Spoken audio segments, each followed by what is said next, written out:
మన క్లాస్కి ఒక చిన్న రీక్యాప్. మన వరల్డ్ మొత్తం ఎక్కడి నుంచి స్టార్ట్ అయింది?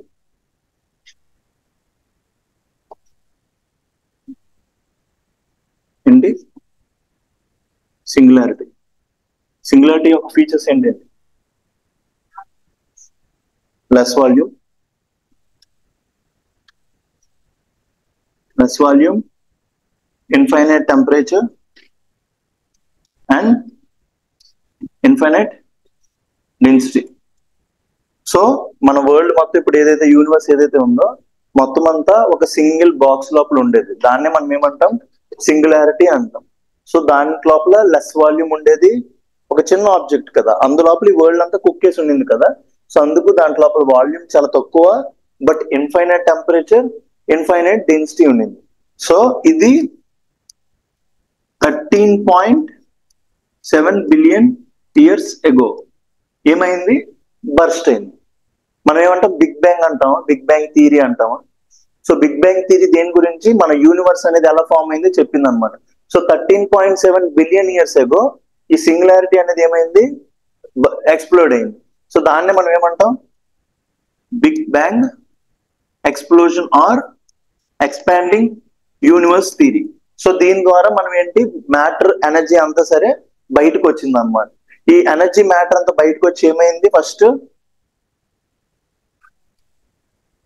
టెంపరేచర్ అనేది లాక్స్ ఆఫ్ డిగ్రీస్ ఆఫ్ సెంటిగ్రేడ్కి వెళ్ళిపోయింది. సో దీనివల్ల యూనివర్స్ అనేది స్టార్టింగ్ లో ఎట్లా ఉండేది? ఒపేక్ ఉండేదా, ట్రాన్స్పరెంట్ ఉండేదా? ఒపేక్ గా ఉండేది. నువ్వేమి బాధపడుకు, నీకు నిన్న క్లాస్ వింటూ చాలా నీట్ గా ఉంది. సో నువ్వు అసలు ఏం దాని గురించి ఆలోచించి ఇప్పుడు నేను రాయన అవసరం లేదు. నేను ఏదైతే ఇవాళ నేను చెప్తానో దీన్ని కంటిన్యూ చేసుకో. పక్క నువ్వు చేయాల్సిన థింగ్ ఏంటంటే you should go home and see yesterday's video. So that's your task అన్నమాట. సో టెంపరేచర్ అనేది ఏమైంది? ఇంక్రీజ్ అవడం వల్ల యూనివర్స్ అనేది ఒపేక్ గా ఉండింది స్టార్టింగ్ లో. తర్వాత ఏం ఫామ్ అయింది? టెంపరేచర్ అనేది డిక్రీజ్ అవడం స్టార్ట్ అయింది. టెంపరేచర్ డిక్రీజ్ అయిన తర్వాత యూనివర్స్ ఎట్లా అవుతుంది? ట్రాన్స్పరెంట్ అవుతుంది.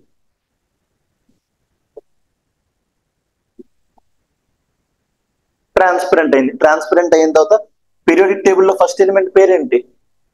అన్నిటికంటే ఫస్ట్ ఎలిమెంట్ పేరేంటి? దేని యొక్క atomic number 1? Hydrogen, helium, lithium, beryllium. So hydrogen first element కదా. సో హైడ్రోజన్ ఫామ్ అయింది. ఏం ఫామ్ అయింది? హైడ్రోజన్ ఫామ్ అయింది. ఈ హైడ్రోజన్ ఫామ్ అయిన తర్వాత ఏమైందంటే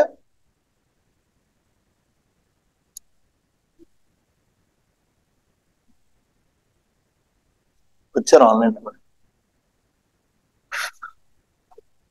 యా, నాకు టైంకి రాకపోయినా ఈ ఇర్రెగ్యులారిటీస్ నాకు చిరాకు వస్తుంది. ఫస్ట్ నాకు తర్వాత క్లాస్ కి నాకు సింక్ ఉండదు. సో డైలీ క్లాస్ కి రావడానికి అయితే ట్రై చేయండి, ఓకేనా? ఇట్స్ మిగతా క్లాసులు ఎట్లా ఉంటారో తెలియదు కానీ నా క్లాస్ లో మాత్రం ఈ Geography subject is like that అనమాట. ఒక రోజు మిస్ అయిపోతే మీరు కంటిన్యూస్ గా 5 days వచ్చి 6th డే రాకపోతే ఈ 5 days యొక్క వాల్యూ ఉండదు. సో ఏం పని ఉన్నా సరే 11 to 1 or 1:30 ఈ టైం మీరు క్లాస్కి వచ్చేసినాయి. ఎక్కడ చెప్పిన బిగ్ బ్యాంగ్ థియరీ అనేది టెంపరేచర్ అనేది డిక్రీజ్ అయింది, హైడ్రోజన్ ఆటమ్ ఫామ్ అయింది. సో ఈ హైడ్రోజన్ ఆటమ్ అనేది ఎట్లా ఉండేది? ఇలా ఈ హైడ్రోజన్ ఆటమ్స్ అన్ని కలిపి ఏం ఫామ్ చేసే? నెబ్యులాస్ ఫామ్ చేసాయి అనమాట. నెబ్యులాస్ అంటే ఏంటి? These are large clouds of hydrogen. So ఇవన్నీ ఏమయ్యాయి? మన యూనివర్స్ ఏ ఫోర్స్ అనేది ఎక్కువ ఉంటుంది? గ్రావిటేషనల్ ఫోర్స్, ఇంకా సర్కిల్ ఒక బాడీ రౌండ్ గా తిరుగుతుందంటే సెంట్రిఫ్యూగల్ ఫోర్సెస్ రెండు ఉంటాయి కదా. ఈ 3 ఫోర్సెస్ వల్ల ఈ హైడ్రోజన్ క్లౌడ్స్ ఏవైతే ఉన్నాయో, నెబ్యులా ఉన్నాయో, అన్ని కలిపి ఏం ఫామ్ చేసాయంటే గెలాక్సీస్ ఫామ్ చేసాయి. ఏం ఫామ్ చేసే? గెలాక్సీస్ ఫామ్ చేసాయి. మనం ఏ గెలాక్సీలో ఉన్నాం? మిల్కీ వే గెలాక్సీస్. ఈ గెలాక్సీస్ లోపల ఏం ఫామ్ అయ్యాయి? స్టార్స్ ఫామ్ అయ్యాయి. గెలాక్సీస్ లోపల ఏం ఫామ్ అయ్యాయి? స్టార్స్ ఫామ్ అయ్యాయి. ఈ స్టార్స్ లోపల ఏం ఫామ్ అయ్యాయి? స్టార్స్ అంటే సన్ ఆఫ్ స్టార్. స్టార్ చుట్టూ ఏముంటది? సన్ చుట్టూ ఎవరు తిరుగుతున్నారు? ఎర్త్ ఇస్ ఏ ప్లానెట్, అవును కదా. సో అన్నిటికంటే పెద్దది యూనివర్స్ తర్వాత ఏం ఫామ్ అయింది? యూనివర్స్ లో చిన్న చిన్న గెలాక్సీస్ ఫామ్ అయ్యాయి. గెలాక్సీస్ లోపల ఏం ఫామ్ అయ్యాయి? స్టార్స్ ఫామ్ అయ్యాయి. అంటే ఇప్పుడు మనకు సోలార్ సిస్టమ్ ఎలా ఉందో డిఫరెంట్ డిఫరెంట్ సిస్టమ్స్ ఉంటాయి అనమాట. ఒక గెలాక్సీ, ఇప్పుడు మిల్కీవే గెలాక్సీలో solar system is one of the system అనమాట. ఇలాగ బోల్డ్ అండ్ సిస్టమ్స్ ఉంటాయి. అలాగే మన మిల్కీవే గెలాక్సీ ఉంది. మిల్కీవే గెలాక్సీ లోపల స్టార్స్ ఫామ్ అయ్యి, స్టార్స్ లోపల ప్లానెట్స్ ఫామ్ అయ్యి. అవునా కదా? ఇక్కడ వరకు క్లియర్. అన్నిటికంటే పెద్దది ఏది? యూనివర్స్. యూనివర్స్ కంటే చిన్నది గెలాక్సీ. గెలాక్సీ కన్నా చిన్నది స్టార్స్ కన్నా చిన్నది ప్లానెట్. అర్థమైందా? ఎవరైనా అడిగితే చెప్పగలరా? అన్నిటికంటే పెద్దది ఏంటి? Universe. We all are living in universe. In which galaxy we are living? Milky Way galaxy. In which system? In which star system? Solar system. పేరేంటి? Solar system. సోలార్ సిస్టమ్ లోపల ఏ ప్లానెట్ లో ఉన్నాం? ఎర్త్ అనే ప్లానెట్ లోపల ఉన్నాం. ఇక్కడ వరకు క్లియర్. సో ఇట్లా నీకు రియాక్షన్స్ అని నేను చెప్పాను ఇవి ఎలా ఫామ్ అయ్యాయి అనేది. సో నోట్స్ కూడా ఉంది. ఒకవేళ నువ్వు నోట్స్ రాసుకోకపోతే తింది నోట్స్ తీసుకో. సో ఇక్కడ వరకు మనం ఫామ్ అయ్యాం అనమాట. సో మనం ఎక్కడికి వచ్చాం? యూనివర్స్ అనేది ఎప్పుడు ఫామ్ అయింది? ఎప్పుడు ఫామ్ అయింది అని చెప్పాను. ఎప్పుడు స్టార్ట్ అయింది? 13.7 బిలియన్ ఇయర్స్ అగో. యూనివర్స్ అనేది 13.7 బిలియన్ ఇయర్స్ అగో ఫామ్ అయింది. దాని తర్వాత గెలాక్సీస్ ఫామ్ అయ్యి. ఫస్ట్ స్టార్ ఎప్పుడు ఫామ్ అయింది? ఫస్ట్ స్టార్ అంటే చెప్పిన, మీరు చెప్పండి. 5 to 6 billion. 5 to 6 billion years ago first star form అయింది. సో తర్వాత ప్లానెట్ మన ఎర్త్ ఎప్పుడు ఫామ్ అయింది? 4.6 బిలియన్ ఇయర్స్ అగో. 4.6 బిలియన్ ఇయర్స్ అగో మన ఏం ఫామ్ అయింది? ఎర్త్ ఫామ్ అయింది. ఇక్కడ వరకు క్రోనాలజీ క్లియర్. ఇయర్స్ చాలా ఇంపార్టెంట్. యూనివర్స్ ఎప్పుడు ఫామ్ అయింది? 13.7 billion years ago. 1 billion is equal to ఎన్ని million? 1000 million. So 13.7 billion years ago మనకి యూనివర్స్ ఫామ్ అయింది. అందులో ఫస్ట్ స్టార్ ఎప్పుడు ఫామ్ అయింది? 5 to 6 బిలియన్. మన ఎర్త్ ఎప్పుడు ఫామ్ అయింది? 4.6 బిలియన్. సో ఇందులో ఎవరి యొక్క ఏజ్ తక్కువ? ఎర్త్ యొక్క ఏజ్ తక్కువ కదా. మీకు అప్పుడప్పుడు క్వశ్చన్స్ అలాగ అడుగుతారు అనమాట. సోలార్ సిస్టమ్ లోపల, మన సోలార్ సిస్టమ్ లోపల సన్ యొక్క ఏజ్ ఎక్కువ, ఎర్త్ యొక్క ఏజ్ ఎక్కువ అంటే ఎవరి ఏజ్ ఎక్కువ? సన్ యొక్క ఏజ్ ఎక్కువ, ఎర్త్ యొక్క ఏజ్ ఎక్కువ. హూ ఇస్ ఓల్డర్ అంటే ఏమంటారు? సన్. ఎందుకు? సన్ అనేది స్టార్. స్టార్ తర్వాత కదా ప్లానెట్స్ ఫామ్ అయితే. క్లియరా? క్వశ్చన్ ఎట్లా వచ్చినా సరే we should be able to handle అనమాట. అది మన మెయిన్ ఫోకస్ ఇక్కడ. ఓకేనా? ఎక్కడి వరకు క్లియరా? సో ఏమైంది? సో అట్లా మన 4.6 బిలియన్ ఇయర్స్ ఎగో ప్రకారం ఏమైంది? ఎవరు ఫామ్ అయ్యారు? మన చిట్టి ఎర్త్ ఫామ్ అయింది. మన చిట్టి ఎర్త్ ఏదైతే ఉందో ఇది 4.6 బిలియన్ ఇయర్స్ ఎగో ఫామ్ అయింది. సో ఇప్పుడు ఏదైతే ఎర్త్ ఉందో, నువ్వు ఏదైతే అట్మాస్ఫియర్, మౌంటైన్స్ ఇవన్నీ చూస్తున్నావో, ఫస్ట్ ఎర్త్ ఎట్లా ఉండేది కాదు. ఎర్త్ కి ముందు ప్రీవియస్ కొన్ని ఫీచర్స్ ఉండేవి అనమాట. సో ఈ ప్రీవియస్ ఫీచర్స్ అన్ని ఏంటో నేను మాట్లాడుకున్నాను. సో ఇప్పుడు ఎర్త్ లోపల మెయిన్గా ఏముంటది? ల్యాండ్ ఉంటుంది. ల్యాండ్ మొత్తాన్ని, ల్యాండ్ మాస్ మొత్తాన్ని ఏమంటాం? లిథోస్పియర్. ల్యాండ్ మాస్ మొత్తాన్ని ఏమంటాం?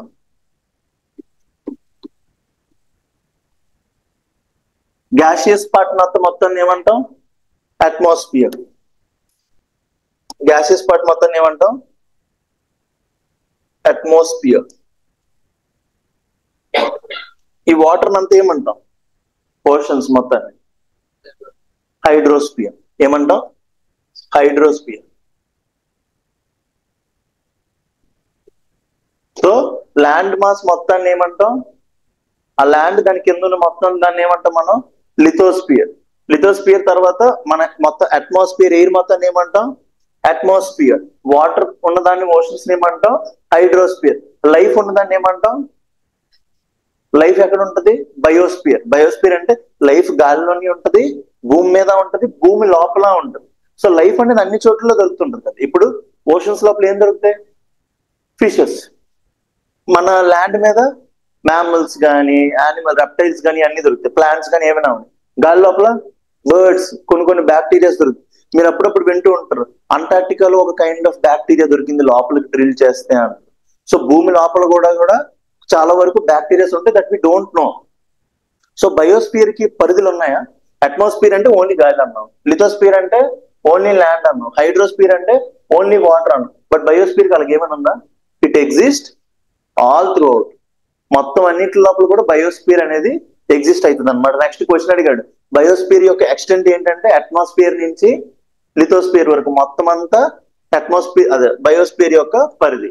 సో ఇందులోపల మనం ఏమేమి మాట్లాడుకున్నాం? లిథోస్పియర్ అన్నాం, అట్మాస్ఫియర్ అన్నాం, హైడ్రోస్పియర్ అన్నాం.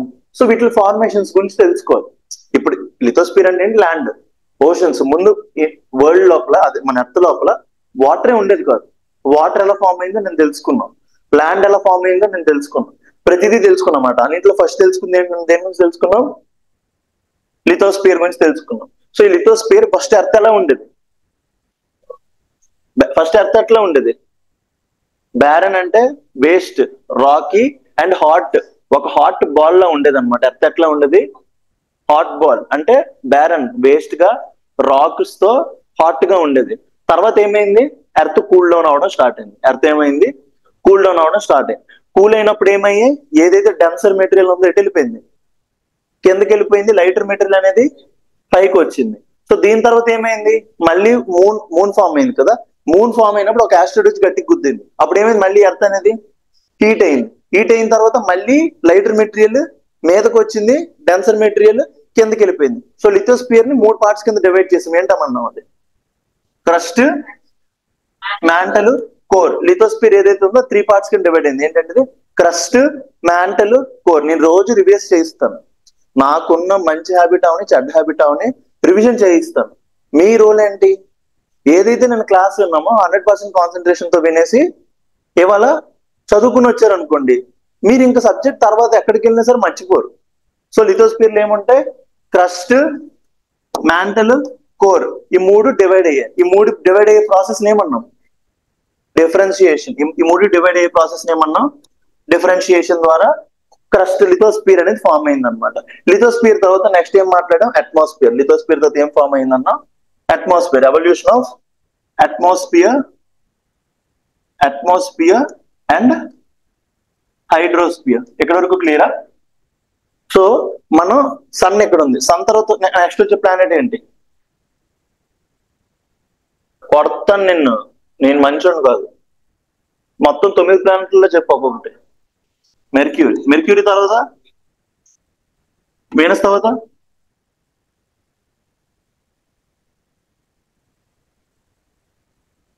ఏం చెప్పాను? మెర్క్యూరీ, వీనస్ తర్వాత ఏంటి? ఏంటి? మార్స్. మరి Earth? My very efficient mom just served us nuts. నేను టెక్నిక్ కూడా చెప్పినాను. సో మెర్క్యూరీ, వీనస్, వీనస్ తర్వాత ఎర్త్, ఎర్త్ తర్వాత మార్స్, మార్స్ తర్వాత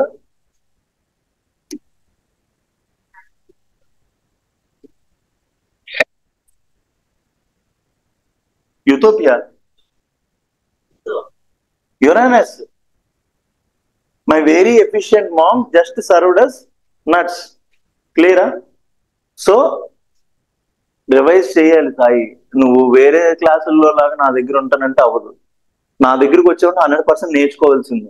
నేను ఇక్కడ 1 minute పెడతానంటే మీ 1 minute వాల్యూ నాకు తెలియదు, కానీ నా 1 minute చాలా వాల్యూ ఎక్కువ. నేను 1 minute ఇక్కడ పెడతానంటే you should utilize me more అనమాట. ఎందుకు?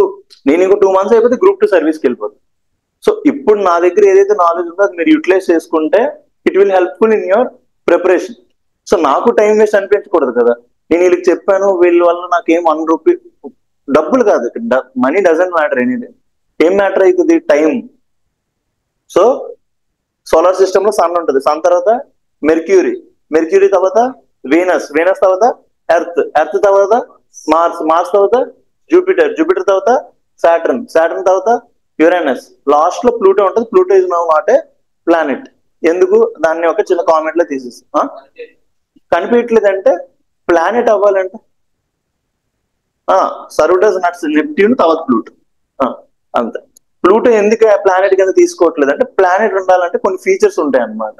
సో ప్లూటో అనేది ఆ ఫీచర్స్ ని, ఆ సైజ్ కానీ దాన్ని కానీ ఏదైతే కావాలో రిక్వైర్డ్ కండిషన్స్ వాటిని తీసుకోవట్లేదు. ఇప్పుడు ఇండియన్ ఆర్మీ లోపలికి మీరు వెళ్ళి జాయిన్ అవుదాం అనుకుంటున్నారు, మిమ్మల్ని హైట్ చూస్తారో చూడరా?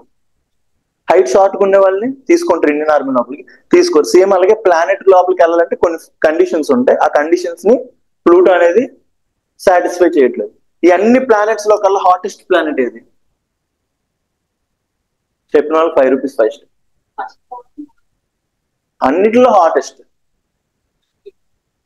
చెప్పు, ఏదైనా చెప్పండి.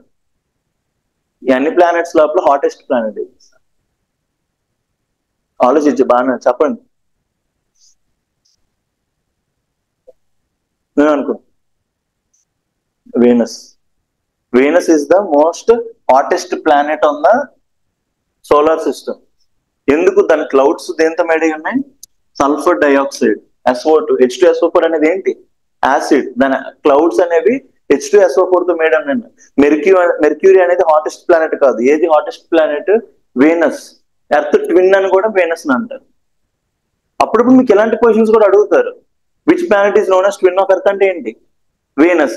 Hottest planet in our solar system అంటే Venus. Densest planet in our solar system అంటే డెన్సెస్ట్. దేనికి డెన్సిటీ ఎక్కువ ఉంది? గెస్ చేయండి.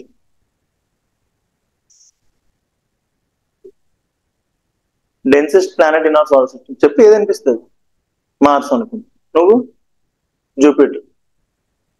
Earth answer. తను బాగానే చదివింది. Earth.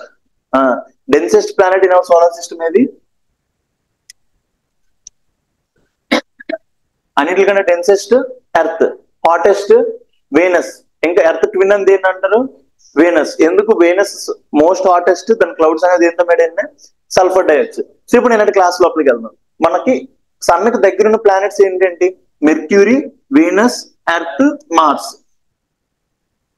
Mercury, Venus, Earth, Mars ఏంటి?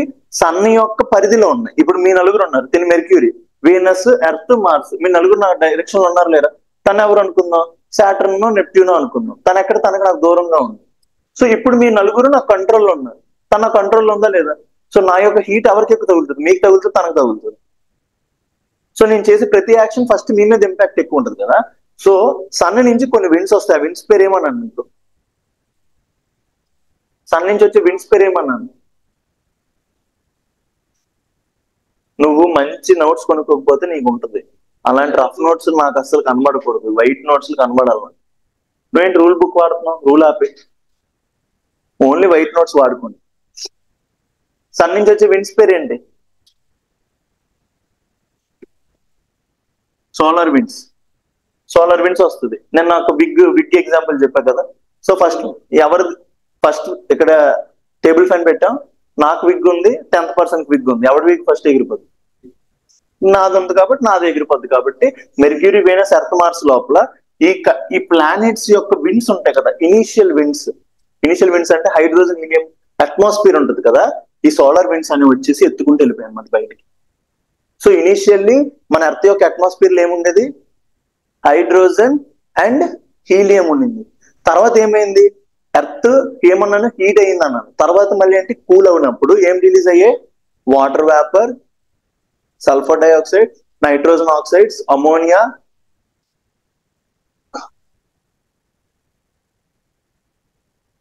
చెప్పు, బుక్ చూసి చెప్పు. మొత్తం అన్ని చెప్పండి వరుసగా. Water vapour, carbon dioxide, amount of oxygen. ఆ గ్యాసెస్ అన్ని ఉండేవి అనమాట. ఏంటంటే అవి వాటర్ వేపర్. వాటర్ వేపర్ అంటే ఫార్ములా ఏంటి? H2O, తర్వాత water, nitrogen,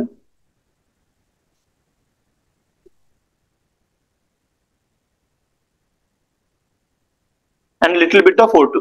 so initial atmosphere లో ఏమేమి ఉండింది? హైడ్రోజన్ ఉండింది, హీలియం ఉండింది. సో దాన్ని ఎవరు పట్టుకెళ్ళిపోయారు? దాని నుంచి వచ్చిన విండ్స్ పట్టుకెళ్ళిపోయాయి. తర్వాత ఎర్త్ హీట్ అయింది, తర్వాత కూల్ అయింది అని చెప్పాను కదా. అప్పుడు ఈ గ్యాసెస్ రిలీజ్ అయ్యాయి. గ్యాసెస్ రిలీజ్ అయ్యాయి వాటర్ వేపర్. వాటర్ వేపర్ అన్నా వాటర్ అన్నా అన్ని ఒకటి. అన్నింటి యొక్క బేసిక్ మాలిక్యులర్ ఫార్ములా ఏంటి? H2O, nitrogen, carbon dioxide, methane, ammonia and little bit of oxygen. ఈ అన్ని గ్యాసెస్ ఉండేవి అనమాట. సో ఏమైందంటే ఎర్త్ కూల్ అవుతున్నప్పుడు ఈ గ్యాసెస్ అనేవి ఏమయ్యాయి? కండెన్స్ అయ్యాయి. ఏమయ్యాయి? కండెన్సేషన్ అంటే ఏంటి? కండెన్సేషన్ అంటే న్యూట్రై. కండెన్సేషన్ అంటే ఏంటి అనిపిస్తే చెప్పు. తర్వాత నీ దగ్గరికి వస్తుంది.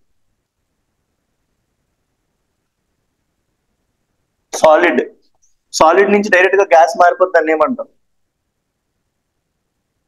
సాలిడ్ నుంచి డైరెక్ట్ గా గ్యాస్ గా మారిపోతే ఒక పార్టికల్. కర్పూరం తెలుసా మీ ఇంట్లో? మీరు వెలిగిస్తారా? వెలిగించినప్పుడు అది సాలిడ్ నుంచి డైరెక్ట్ గా అందులోకి మారిపోద్ది, గ్యాస్ గా మారిపోతే మధ్యలో లిక్విడ్ గా మారుతుంది.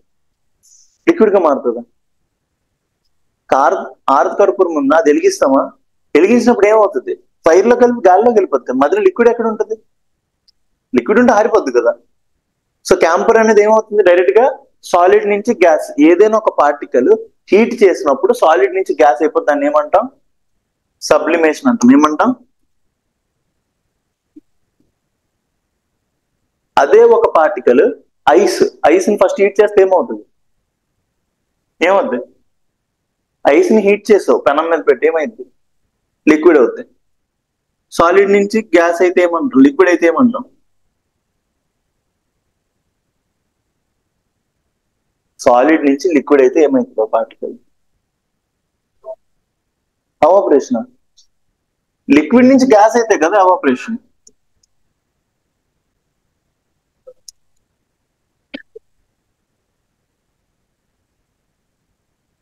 సాలిడ్ నుంచి లిక్విడ్ అయితే ఏమన్నాం?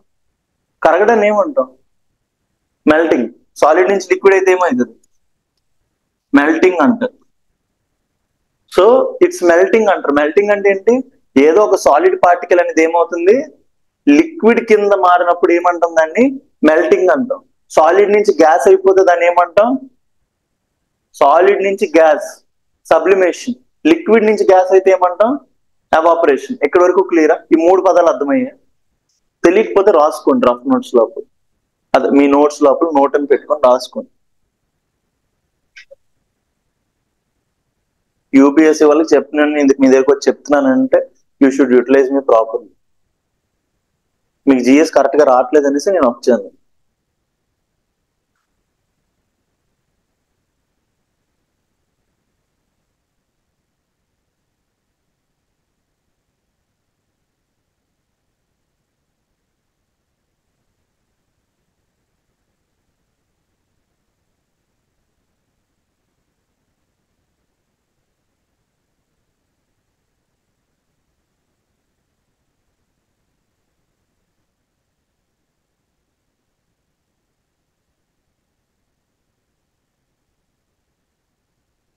మరీ అంత చిన్న దాంట్లో రాయకు, పెద్దగా రాయండి, కంటికి కనిపించుద్దా మీకేనా?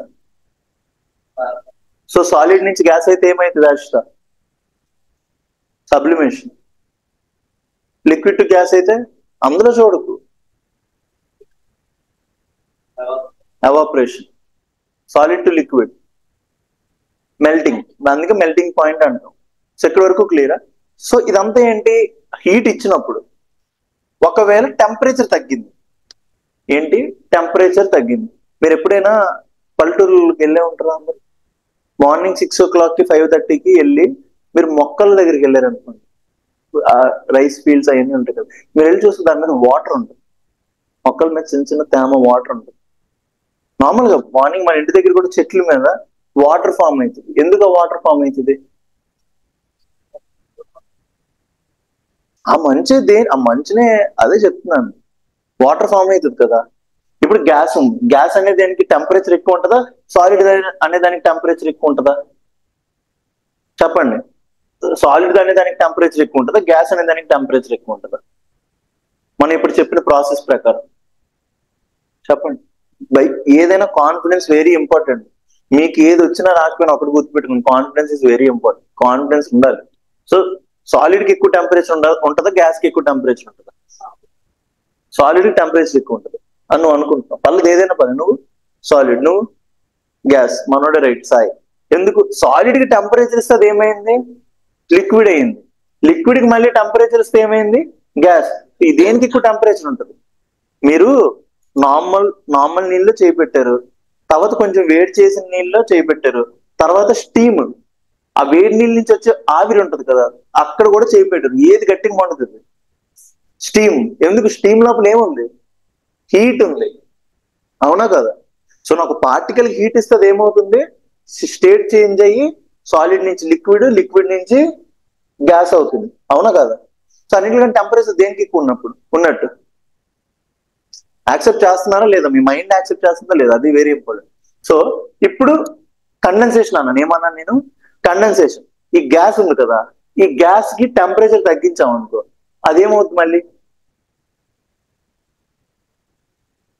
హాట్ కాఫీ ఉంది, హాట్ కాఫీ కానీ హాట్ వాటర్ ఉంది. దాంట్ లోపల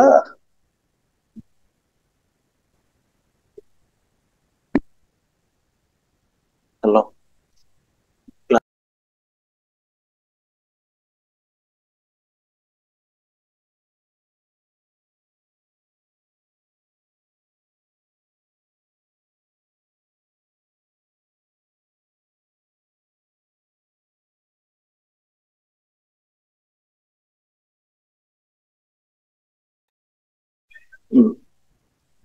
సాలిడ్ లిక్విడ్ గ్యాస్. సాలిడ్ కి టెంపరేచర్ తక్కువ, దానికి కొంచెం టెంపరేచర్ ఇస్తే ఏమైంది, మెల్ట్ అయ్యి లిక్విడ్ అయింది. మళ్ళీ ఆ లిక్విడ్ టెంపరేచర్ ఇస్తే ఏమైంది, గ్యాస్ అవుద్ది to the process of evaporation. So evaporation అవని, సబ్లిమేషన్ అవని, లేకపోతే మెల్టింగ్ అవని, ఈ మూడు ప్రాసెస్ లోపల ఏం జరుగుతుంది, ఒక సబ్స్టెన్స్ అనేది దాని చేంజ్ ఇన్ స్టేట్ ని చేంజ్ చేసుకుంటుంది to the process of heat. ఇక్కడ వరకు క్లియరా? ఇప్పుడు ఏమైందంటే మీ దగ్గర ఒక మీరు మీ ఇంట్లో హాట్ వాటర్ వేడి చేసుకుంటారు కదా, సో దాని మీద మీరు ఒక ప్లేట్ పెట్టినారు. ఏం పెట్టారు? ప్లేట్. సో ప్లేట్ పెట్టినప్పుడు హాట్ వాటర్ నీట్ చేస్తే ఫస్ట్ ఏమొస్తుంది చెప్పండి? హాట్ వాటర్ హీట్ చేస్తున్నారు, పొగలు వస్తాయో లేదు, దాన్ని ఏమంటారు మీరు? స్టీమ్. అది ఎవాపరేషన్. అదే నేను ఈ ప్రాసెస్ గురించి అడగట్లేదు. ఆ స్టీమ్ వస్తుందా లేదా? తర్వాత గ్యాస్ ఆఫ్ చేస్తారు. ఏం చేశారు? గ్యాస్ ఆఫ్ చేశారు. ఏదైతే ఆ స్టీమ్ ఉందో గ్యాస్ ఆఫ్ చేసే టెంపరేచర్ తగ్గుద్దా పెరుగుద్దా? తగ్గుతుంది కదా. తగ్గిపోయాక మీరు ఆ ప్లేట్ ని తిప్పి చూస్తే కొంతసేపు తర్వాత దాని మీద వాటర్ పార్టికల్స్ ఉంది. ఏమవుతుంది, అది గ్యాస్ అనేది మళ్ళీ దేని కింద మారుతుంది, లిక్విడ్ గా మారుతుందా లేదా? ఆ ప్రాసెస్ ఏమంటాం మనం?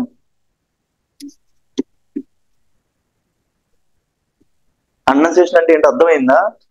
కండెన్సేషన్ అంటే ఏంటి? ఒక గ్యాసియస్ పార్టికల్ కి మనం ఏం చేయాలి, హీట్ ఇవ్వాలా తగ్గించాలి? హీట్ తగ్గిస్తే, టెంపరేచర్ తగ్గిస్తే ఏమవుతుంది, అది కండెన్స్ అవుతుంది, లిక్విడ్ గా మారి సాలిడ్ గా మారి. ఇక్కడ ఒకటే గుర్తుపెట్టుకోండి, ఇక్కడ సాలిడ్ నుంచి గ్యాస్ అయితే ఏమన్నాం, సబ్లిమేషన్ అన్నాం. సాలిడ్ నుంచి లిక్విడ్ మారితే మెల్టింగ్ అన్నాం. లిక్విడ్ నుంచి గ్యాస్ గా మారితే ఎవాపరేషన్ అన్నాం. బట్ ఇక్కడ గ్యాస్ నుంచి లిక్విడ్ గా మారిన, గ్లాస్ నుంచి సాలిడ్ గా మారిన, అన్నిటికీ ఒకటే టర్మ్ కండెన్సేషన్. ఈ సైకిల్ వెరీ ఇంపార్టెంట్. ఈ సైకిల్ ఒకసారి రాసుకోండి. 4 ప్రాసెసెస్ వెరీ ఇంపార్టెంట్. రాసుకున్నారా?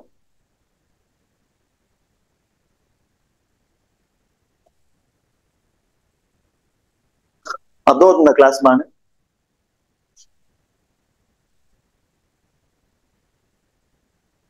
ఎకానమీ నాకు ఇష్టం, అది చెప్దాం అనుకున్నా, బట్ ఇది అసైన్ చేశాను.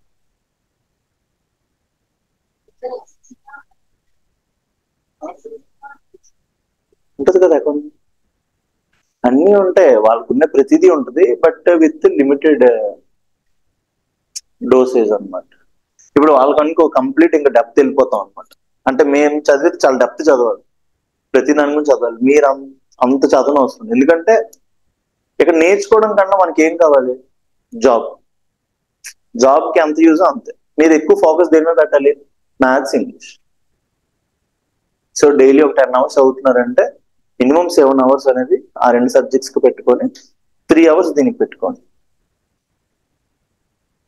నువ్వు చదవట్లేదని టాక్. నన్ను అంటున్నారు చదవట్లేదు, టైం వేస్ట్ చేస్తున్నాడు అని. అలా ఉంటే అవ్వదు. మన లైఫ్ మనమే, వేరేవాడు ఎవడో వచ్చేసి మనల్ని బాగుపరచు. అమ్మాయిలైనా అబ్బాయిలైనా, అమ్మాయిలు అయితే వేరేవాడి మీద డిపెండ్ అవ్వాలి పెళ్లి చేసుకుంటాం. ఆడికి ప్రతి దానికి వెళ్ళి అడగాలి. మీకు ఒక డ్రెస్ కొనుక్కోవాలని ఉందా, వెళ్ళి అడగాలి, అవసరమే ఉంది. మీరు ఇండిపెండెంట్ అయ్యారు అనుకో, మీకు ఏది నచ్చితే కొనుక్కోవచ్చు. It's all depends upon your wish కదా. ఇప్పుడు మీకు ఐస్ క్రీమ్ తినాలని ఉంది, ఒకవేళ మన దగ్గర డబ్బులు లేవనుకో హస్బెండ్ వెళ్ళి అడగాలి. నువ్వు అనుకో నన్ను వెళ్ళి అడగాలి. అవసరం అది. చదువుతావు లేదా డైలీ? రోజు నాకేం చేస్తావు నువ్వు తెలియదు. 8 అవర్స్ నువ్వు పక్కా చదవాలి. 8 అవర్స్ చదివిన తర్వాతే నువ్వు ఏ యాక్టివిటీ అయినా చేసుకో. అది వెరీ ఇంపార్టెంట్, ఎందుకంటే నీ పర్పస్ అదే ఇక్కడ. సో గ్యాస్ నుంచి లిక్విడ్ గా మారినా, సాలిడ్ గా మారినా దాన్ని ఏమంటాం, కండెన్సేషన్ అంటాం. క్లియరా? ఎక్కడి వరకు క్లియరా? ఇందాక ఏం మాట్లాడాం, ప్రైమరీ అట్మాస్ఫియర్ లో హైడ్రోజన్, హీలియం ఉండింది. ఏమైంది అది? సన్ గాలి వచ్చి ఎత్తుకెళ్ళిపోయి తర్వాత ఏముంది, సెకండరీ అట్మాస్ఫియర్ లో ఎర్త్ హీట్ అయిన కూల్ అయినప్పుడు ఏమేమి ఫామ్ అయ్యాయి, hydrogen, nitrogen, carbon dioxide, methane, ammonia, oxygen, ఈ అన్ని గ్యాసెస్ ఉండినవి. ఇప్పుడు ఏమైంది చూడండి, మీకు ఏం చెప్పాను, టెంపరేచర్ కూల్ డౌన్ అవుతే మీకు రిలేటివ్ హ్యూమిడిటీ, అబ్సల్యూట్ హ్యూమిడిటీ గురించి నేను చెప్పాను. రిలేటివ్ హ్యూమిడిటీ, అబ్సల్యూట్ హ్యూమిడిటీ అంటే ఏంటి?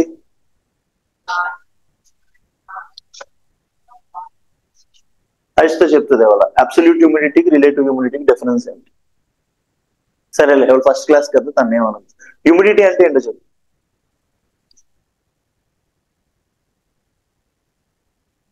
హ్యూమిడిటీ అంటే ఏంటో చెప్తే దీని రిలేటివ్ హ్యూమిడిటీ చెప్తుంది, మనోడు అబ్సల్యూట్ హ్యూమిడిటీ చెప్తాడు. చాలా ఇంట్రెస్టింగ్ ఉంటాయి, ఫన్ గా ఉంటాయి, అందుకే ఆడు. హ్యూమిడిటీ అంటే ఏంటి? వైజాగ్ లో హ్యూమిడిటీ ఉంటుంది అంటారా లేదా? అసలు హ్యూమిడిటీ అంటే ఏంటి?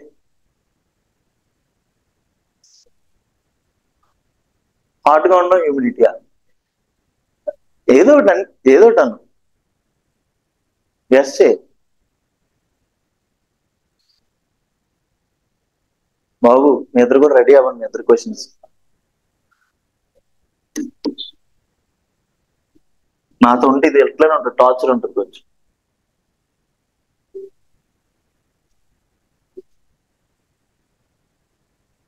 నేను వన్ వేలో చెప్పుకుంటూ వెళ్ళిపోయాను అనుకో, దానివల్ల యూజ్ ఉండదు, అవునా కదా?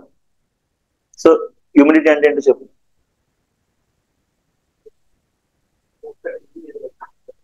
ఒకటి, రెండు, మూడు, నాలుగు, ఐదు, ఏడు. సో హ్యూమిడిటీ అంటే ఏంటి? Amount of water vapour. Water vapour మన గాలిలో ఎక్కువ ఎంత ఉన్నది అని మెజర్ చేసే కాన్సెప్ట్ ఏంటి? హ్యూమిడిటీ. వైజాగ్ ఎందుకు హ్యూమిడిటీ ఎక్కువ, హ్యూమిడిటీ ఎక్కువ అంటారు? గాలి లోపల ఏముంటది? తేమ ఉంటుందా లేదా? ఇప్పుడు నువ్వు బీచ్ రోడ్కి వెళ్ళావు, గాలిలో నీకు వాటర్ పార్టికల్స్ కనబడుతూ ఉంటాయి కదా, మొహం మీద పడిపోయి జిడ్డు అయిపోయి సాల్ట్ పార్టికల్స్, ఇంటికి వెళ్ళగానే తలస్నానం చేస్తే అంత చిరాకు ఉంటుందా లేదా? సో హ్యూమిడిటీ అంటే ఏంటి? అట్మాస్ఫియర్ ఏమి ఉండడం. ఆ? అసలు లార్జ్ నెంబరు, స్మాల్ నెంబరు నేను అడగలేదు నీకు. హ్యూమిడిటీ అంటే ఏంటి?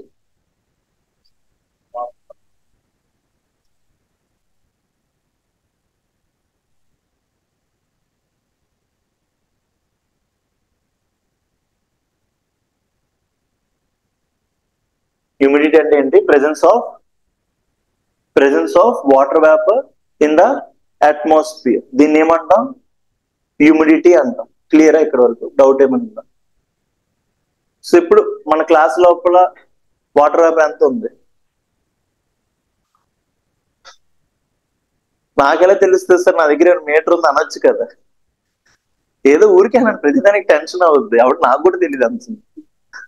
ఓకేనా? హ్యూమిడిటీ అంటే ఏంటి? Presence of water vapour in the atmosphere. ఇందులో టూ టర్మ్స్ చెప్పాను, absolute humidity, relative humidity. Absolute humidity అంటే ఏంటి సార్? అబ్సల్యూట్ హ్యూమిడిటీ అంటే ఏంటి? ఒకటేంటి మరి? ఏంటి క్లాస్ అయ్యాక ఏం చేసావు? 1 గంట క్లాస్ అయింది, 1 గంట నుంచి ఉదయం 11 వరకు ఏమేమి చదివావు, ఏమేమి చేసావు? అందులో నీకు జాగ్రఫీకి అరగంటకి ఇచ్చే టైం లేని పని ఏం చేసావు చెప్పు. సినిమా చూసు, మరి వాట్సాప్ చాటింగ్, మరి ఏం చేస్తావు? మరి అవసరమా ఈ టైంలో? చెప్పు, నిజంగా అవసరమా? లిటరలీ చెప్తున్నాను, నేను సినిమాలు నేను ఎంత పెద్ద మూవీ లవర్ అంటే అసలు వరస్ట్ సినిమా అసలు మీరు ఊహించరు. యూట్యూబ్ లో అలాంటి సినిమా ఉందని కూడా మీకు తెలియదు, అలాంటి సినిమా కూడా చూస్తాను. దానికి ఇంకా రివ్యూ డిస్కస్ చేస్తాం నేను మా ఫ్రెండ్స్. అలాంటి మేము మూవీస్ అన్ని మానేసి, అసలు అలాంటి ఎంకరేజ్ చేయొద్దు ప్రిపరేషన్ టైం. అట్లీస్ట్ మీ ప్రిపరేషన్ ఒక స్టేజ్ వరకు వచ్చినంత వరకు, అండ్ మీ మీద మీకు అది వస్తుంది కదా కాన్ఫిడెన్స్, అప్పటి వరకు కొంచెం. సో హ్యూమిడిటీ లోపల ఏం టర్మ్స్ మాట్లాడాను? Absolute humidity, relative humidity. Absolute humidity అంటే actual amount of water of in the atmosphere. ఏంటి?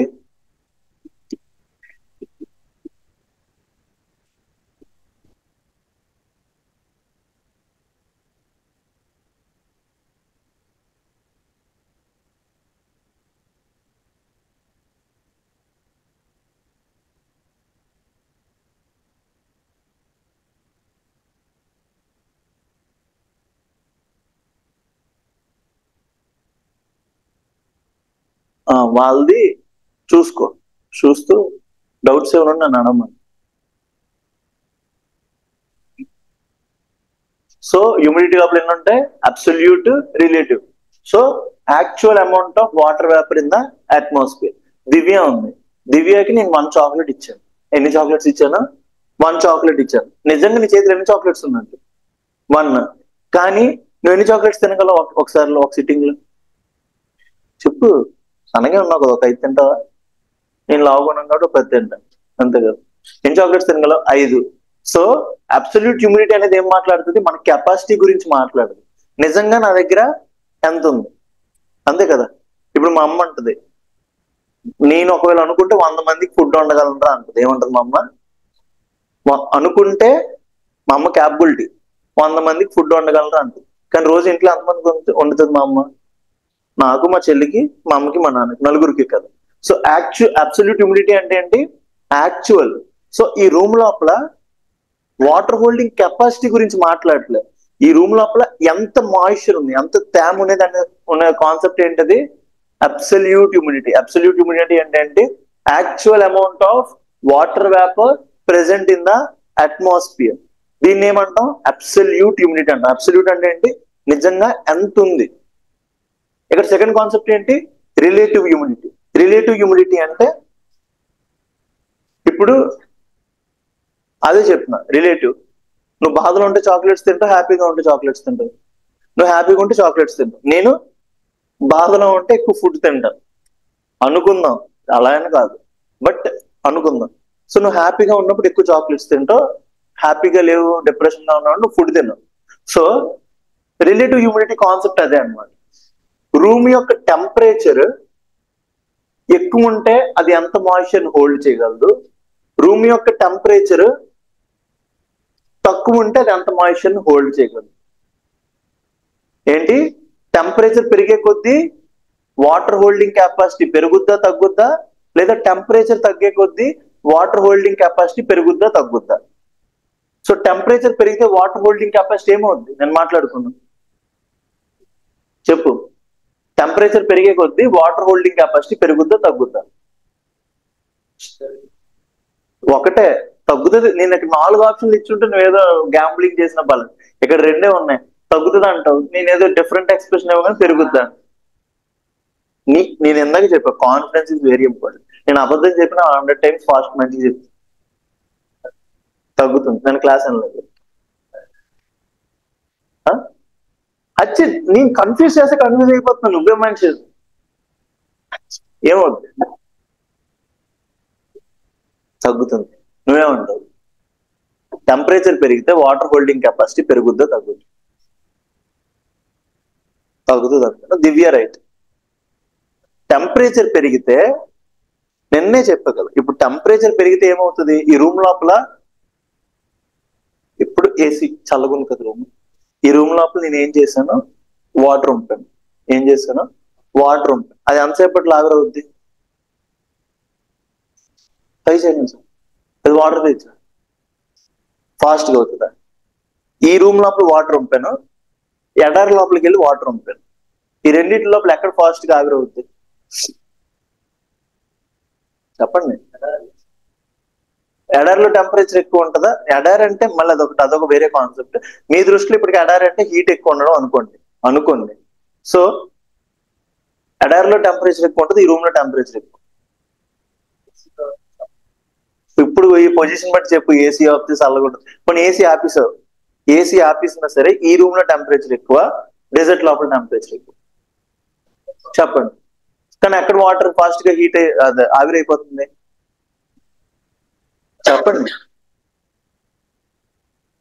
చెప్పండి. డెజర్ట్ లోనే కదా ఆవిరైతుంది. ఇప్పుడు ఇక్కడ వాటర్ పంపేసి గంట తర్వాత వచ్చినా ఇక్కడే ఉంటది వాటర్. ఎందుకు? దానికి హీట్ లేదు, చల్లగా ఉంది, దానికి గాలిలోకి ఎగిరే ఛాన్స్ ఇవ్వట్లేదు. మనం ఇప్పుడు ఒక యానిమల్ ఉంది, చనిపోయింది. ఆ యానిమల్ ని తీసుకెళ్లి మీరు స్టోర్ చేద్దాం అనుకున్నా. చనిపోవడం అంటే ఇప్పుడు చికెన్ ఉంది, చికెన్ కొనుక్కున్నావు. నువ్వు చికెన్ తింటావు? చికెన్ ఏ రోజు తింటావు? సండే. సాటర్డే తినవు కదా. సాటర్డే చికెన్ షాప్ లో ఏం చెప్పారంటే చికెన్ కిలో 100 రూపీస్ అన్నారు. ఏంటన్నారు? Chicken kilo 100 rupees. కానీ నార్మల్ చికెన్ రేట్ బయట అంతా 200. ఎంతో కొంత రాని, ఎంతో కొంత అవని 200 ఎంతో ఎక్స్ అమౌంట్ నిన్నటి కంటే ఎక్కువ, సాటర్డే కంటే ఎక్కువ అన్న. సో మీరు సాటర్డే చికెన్ తింటారు, కానీ చికెన్ రేట్ ఆ రోజు ఏముంది, తక్కువ ఉంది. సో మీరు దాన్ని తీసుకొచ్చి ఎక్కడ స్టోర్ చేస్తారు? ఫ్రిడ్జ్ లో స్టోర్ చేస్తారా, లేదా తీసుకెళ్లి డైరెక్ట్ గా ఉల్లిపాయలు టమాటాలు ఇసిరినట్టు బస్తాలు ఇసిరేస్తారు? ఎందుకు ఫ్రిడ్జ్ లో స్టోర్ చేస్తున్నారు? ఫ్రెష్ గా ఉండడానికి కదా. సో ఫ్రెష్ గా ఉండడానికి అంటే ఏంటి? ఇప్పుడు ఒక మనిషి ఉన్నారు, ఒక మనిషి చనిపోయారు అనుకోండి, వాళ్ళని అందులో పెడతారు, కోల్డ్ దాంట్లో పెడతారు, హాట్ దాంట్లో పెడతారు. ఎందుకు కోల్డ్ దాంట్లో పెడతారు? కోల్డ్ దాంట్లో పెడితే ఏమవుద్ది, ఆ బాడీలో ఉండే వాటర్ అనేది బయటికి వెళ్తుంది. చనిపోయిన పర్సన్ ఏమైపోతారు, స్కిన్ అంతా పేల్ అయిపోతుంది. ఎందుకు పేల్ అయిపోతుంది? బాడీ లోపల ఉండే వాటర్ అంతా బయటికి వెళ్ళిపోతుంది. సో అందుకోసం ఫ్రిడ్జ్ అనేది ఏం చేస్తుంది, ఫ్రిడ్జ్ కానీ కూలింగ్ సబ్స్టెన్సెస్ కానీ ఏం చేస్తుంది, రేట్ ఆఫ్ డికంపోజిషన్ ని తగ్గిస్తాయి. అర్థమవుతుందా? సో టెంపరేచర్ పెరిగితే వాటర్ హోల్డింగ్ కెపాసిటీ పెరుగుద్దా తగ్గుద్దా? చెప్పండి. ఇప్పుడు తగ్గుద్దా? మళ్ళీ ప్రపంచంలో అప్పుడు మార్చలేడురా, పెరుగుద్దా? ఎప్పుడైనా సరే ఎగ్జాంపుల్ ఈజ్ వెరీ ఇంపార్టెంట్. మీరు ప్రతిదాన్ని ఎలా అర్థం చేసుకుంటున్నారు అనే దాని మీద ఇట్ ఎవ్రీథింగ్ డిపెండ్స్ అనమాట. సో టెంపరేచర్ పెరిగితే ఏమైంది, వాటర్ హోల్డింగ్ కెపాసిటీ పెరుగుతుంది. నువ్వు వింటర్ సీజన్ లో ఎక్కువ ఐస్ క్రీమ్స్ తింటావు, సమ్మర్ సీజన్ లో తింటావు.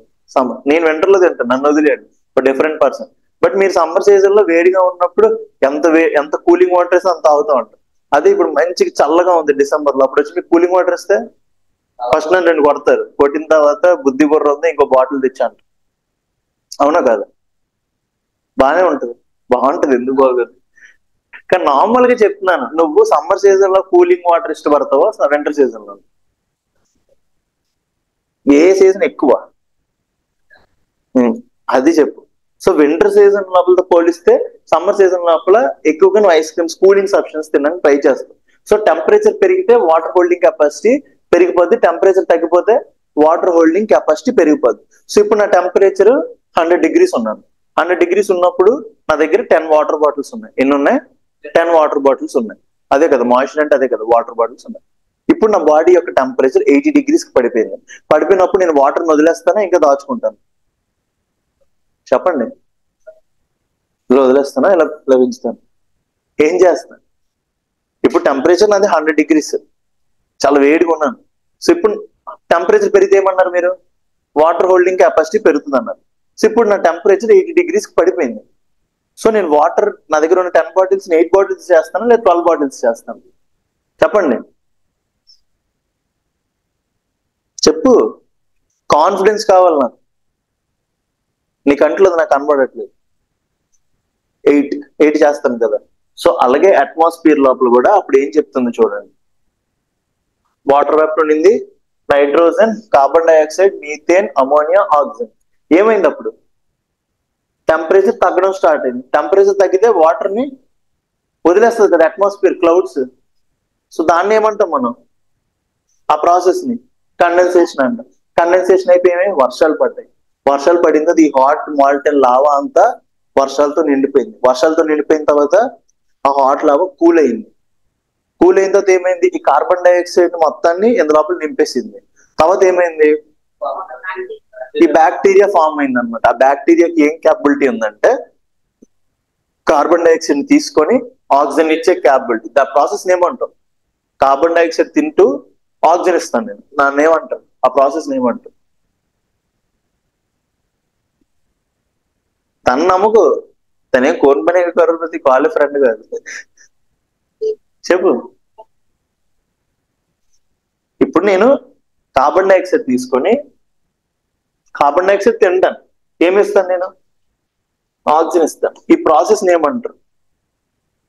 ఫోటోసెన్సిస్ అంటాం. ఫోటోసెన్సిస్ జరిగింది. ఫోటోసెన్సిస్ జరిగి ఏమైంది?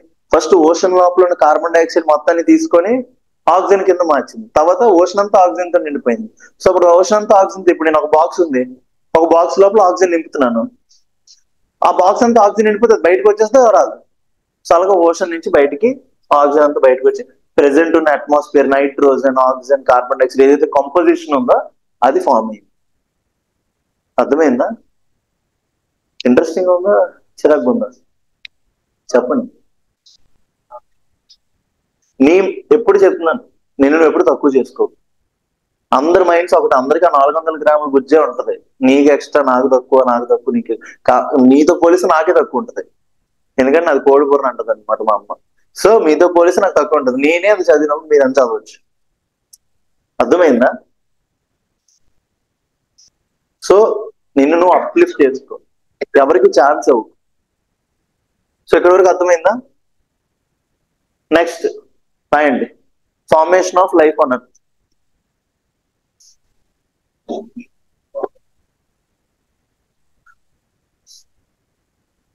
ఆరిజిన్ ఆఫ్ లైఫ్ అని హెడ్డింగ్ పెట్టండి. Origin of life or formation of life.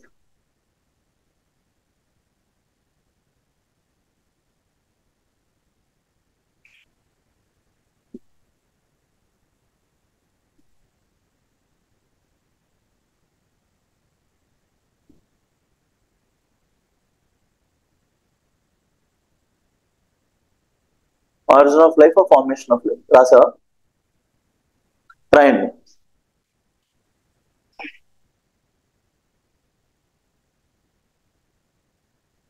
The last phase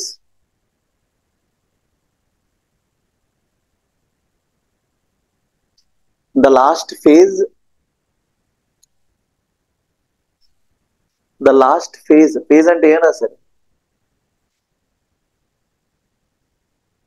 phase spelling ఏం రాశారు? నువ్వు అదే రాశారు. The last phase in the evolution of earth, relates to the origin and evolution of life. Relates to the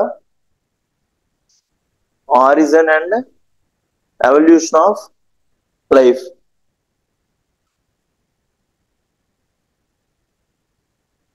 Next point. It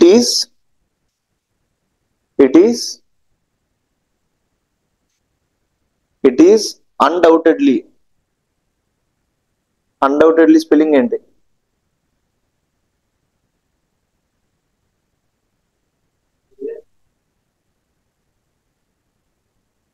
undoubtedly అన్నాను నేను. BT తర్వాత LY, EDLY, undoubtedly, UNDOUBTED, undoubted, LY, undoubtedly clear that, it is undoubtedly clear that initially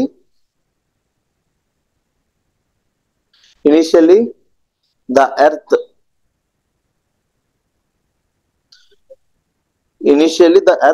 or even the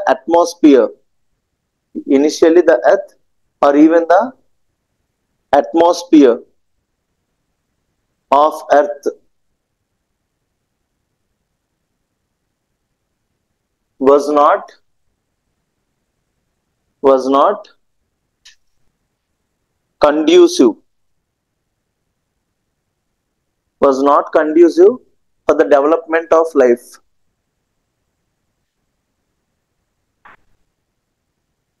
Was not conducive for the development of life. ఎక్కడ వరకు రాసారా? Next point. Moreover, scientists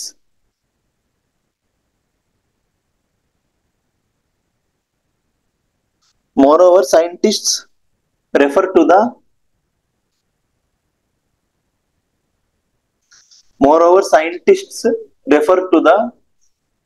origin of life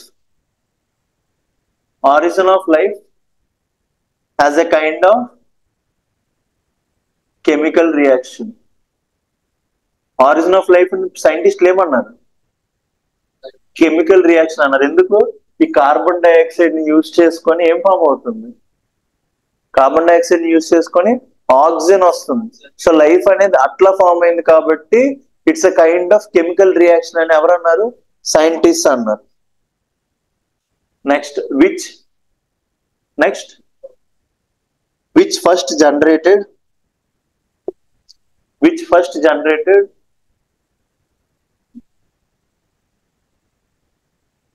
complex organic molecules, which first generated complex organic molecules which first generated complex organic molecules and assembled them.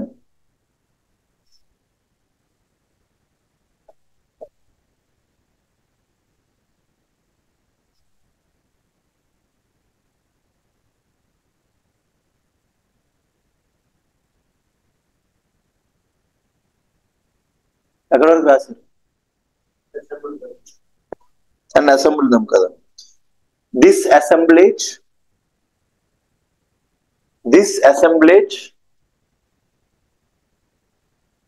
was such that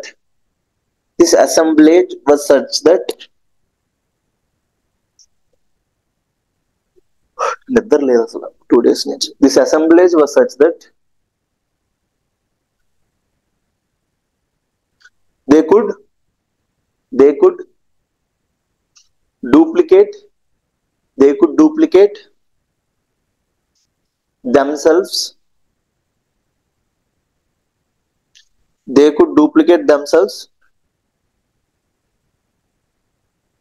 They could duplicate themselves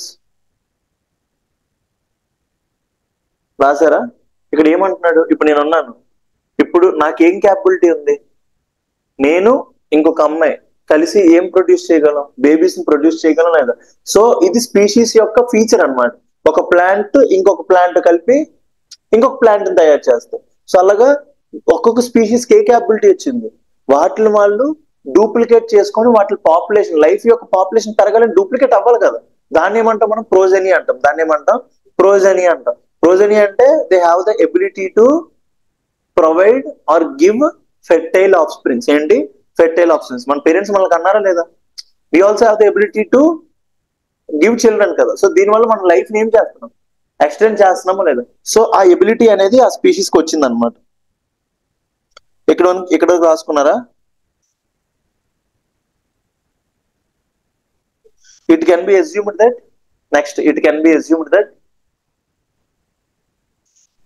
life began to evolve.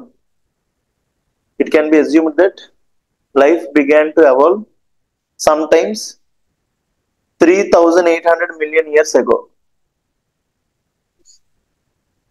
3,800 million years ago. చిన్న help Sai, కొంచెం water తెస్తావా? ఈ bottle నింపేది నాదే, నేను తెచ్చి.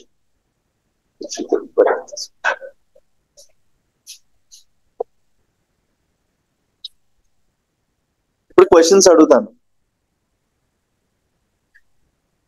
3 questions ఉన్నాయి. 3 ఉన్నారు. Easy question ఎవరికి, hard question ఎంచుకోండి. ఈజీ నీకు, ఈజీ ఎవరికి కావాలి? నీకా? మరి తను వచ్చింది తనకి ఇస్తే తనకి ఇమ్మంటావేమో అనుకుంది, తనకి ఇచ్చేయాలా? హార్డ్ క్వశ్చన్ నీకు ఇచ్చేస్తా. సాయికి మీడియం అండి.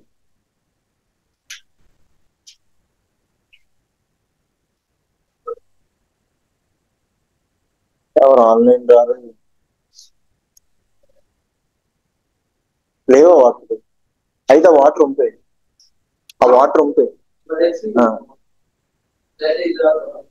అది మూత పెట్టలేదా? అది పెట్టలేదా? అది ఇచ్చి ఇంకెందుకు?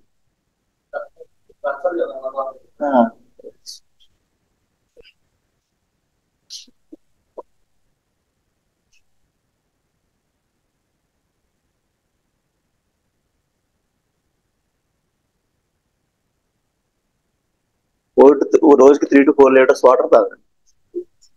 అంత ఎక్కువ తాగలేదు. చలికాలం తక్కువ, ఎండాకాలం ఎక్కువ.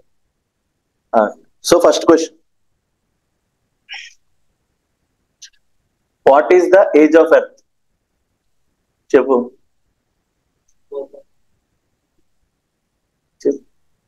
తర్వాత 4.6 billion years ago. That is the life form. NCERT questions చేసేద్దాం అట్లీస్ట్. క్వశ్చన్స్ అక్కడ నుంచి డైరెక్ట్ గా వచ్చాయి అనుకోండి. ఇప్పుడు సెకండ్ క్వశ్చన్ మనకు సాయికి. క్వశ్చన్ విన్ బాగా.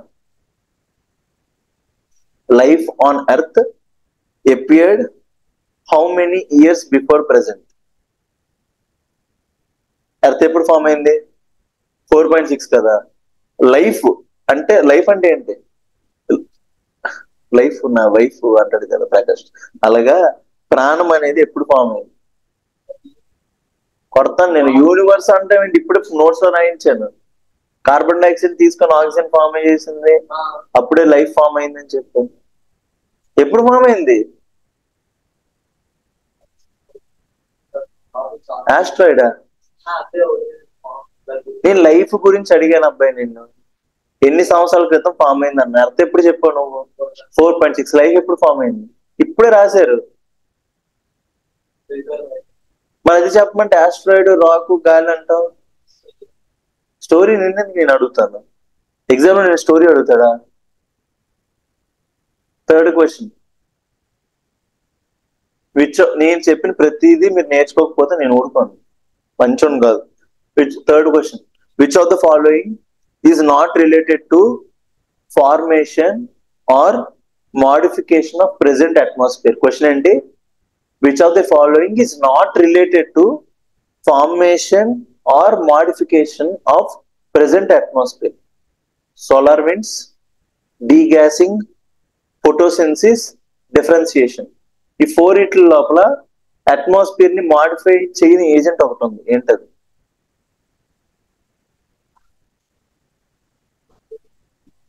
అట్మాస్ఫియర్ ని మాడిఫై చేస్తున్నాయి కదా, స్టార్టింగ్ నుంచి ఇప్పటి వరకు అట్మాస్ఫియర్ ఫామ్ అయింది కదా. సో ఇందు లోపల డిఫరెంట్ డిఫరెంట్ గా ఈవెంట్స్ జరిగాయి. సో ఇక్కడ ఏమంటున్నాడు? Solar winds, degassing, photosynthesis, differentiation అన్నాడు. ఈ నాలుగిట్లో అట్మాస్ఫియర్ మాడిఫికేషన్ కి సంబంధం లేని ఈవెంట్ ఏంటి? చెప్పు. రాముడికి చేతేట అవుతుందని అడుగుతాను. డీగ్యాస్. అవునా? రెండు తప్పులే, ఇంకా రెండు ఉన్నాయి. సోలార్ విండ్స్ ఏం చేస్తాయి? స్టార్టింగ్ లోపల ఉన్న హైడ్రోజన్ హీలియం లేప్స్. సో అట్మాస్ఫియర్ మాడిఫికేషన్ లో దాని రోల్ ఉంది. డీగ్యాసింగ్ ఏం చెప్పాను? కార్బన్ డైఆక్సైడ్ ఇవన్నీ బయటకు వచ్చాయని చెప్పానా లేదా? నిన్న నీకు తెలీదు, వీళ్ళకి చెప్పానంటాను. సో దాని ద్వారా కూడా గ్యాసెస్ బయటకు వచ్చాయి, అట్మాస్ఫియర్ చేంజ్ అయింది. తర్వాత ఏం చెప్పాను? ఫోటోసిన్సిస్ ద్వారా ఏమైంది? కార్బన్ డైఆక్సైడ్ కాన్సన్ట్రేషన్ తగ్గి ఆక్సిజన్ పెరిగింది. సో ఈ మూడు ఏం చేశాయి? అట్మాస్ఫియర్ ని చేంజ్ చేస్తున్నాయి ఏదో విధంగా. డిఫరెన్సియేషన్ అంటే ఏంటన్నాను? Crust, mantle, core. అవేంటి? దేని యొక్క లేయర్స్? లిథోస్పియర్ యొక్క లేయర్స్. వాటిని చేంజ్ చేసింది ఏ ప్రాసెస్ అన్నా? డిఫరెన్సియేషన్ అన్నా. ఇందులో రిలేట్ లేని ప్రాసెస్ ఏది అట్మాస్ఫియర్ తో? డిఫరెన్సియేషన్. ఇంతే సింపుల్ క్వశ్చన్. 0.5 సెకండ్స్ కూడా పట్టకూడదు ఎలాంటి క్వశ్చన్స్ వచ్చినా. ఎన్సీఆర్టీస్ కొనుక్కోవాలి, అట్లీస్ట్ అది కొనుక్కోకపోతే అవ్వదు. నేను ఎందుకు కొనుక్కోమంటున్నానంటే ప్రతిదానికి నోట్స్ డిక్టేట్ చేస్తే టైం అయిపోతుంది. ఇప్పుడు నేను క్లాస్ చెప్పేస్తాను, మీరేం చేస్తారు? కూర్చొని నేను చెప్పిన క్లాస్ లో పాయింట్స్ వినేసి మీ ఓన్ నోట్స్ తయారు చేసుకుంటారు లెసన్ చదివి. అప్పుడు మీకు ఇంకా బాగా గుర్తుంటది కదా. అర్థమవుతుందా? నేను డిక్టేట్ చేస్తే వాళ్ళకి 5 నెలలు పడుతుంది జాగ్రఫీ, వాళ్ళకి 5 నెలలు పడుతుంది జాగ్రఫీ. వాళ్ళు 20 క్లాసులు చెప్పింది నేను ఒక క్లాసు 2 క్లాసులు చెప్పాను. ఇప్పుడు వాళ్ళకి మనకు అంత టైము, మీకు అంత టైం వేస్ట్ చేయించలేను జాగ్రఫీ. సో మనది ఎలా ఉంటది? Fast and quick. ఎన్సీఆర్టీ తీసుకోండి, 2 బుక్లు చదువుకోవాలి, చదువుకుంటే జాగ్రఫీ వచ్చేస్తుంది. నెక్స్ట్ కాన్సెప్ట్కి వెళ్ళిపోదామా?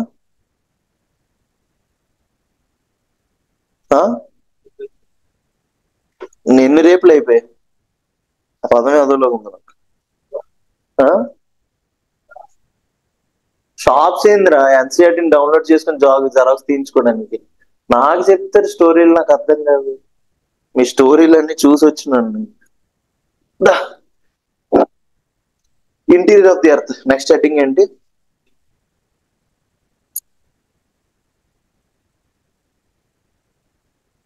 అలా కొన్ని రోజులు కొనుక్కోలేదు అనుకో, 10 రోజులకి జాగ్రఫీ అయిపోతుంది. కొనుక్కొని వేస్ట్ అప్పుడు. ఇప్పుడు కొనుక్కుంటే చదువుకుంటారని.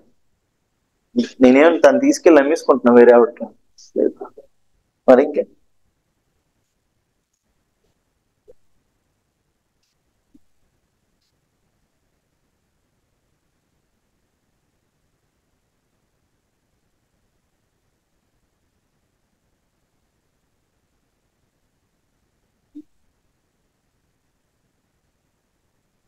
ఏంటి కాన్సెప్ట్ పేరేంటి? Interior of the earth. దీని ఇంగ్లీష్ మీనింగ్ ఏంటి అసలు? ఏంటి అసలు ఇంటీరియర్ ఆఫ్ ది ఎర్త్ అంటే ఏంటి? Deep inside.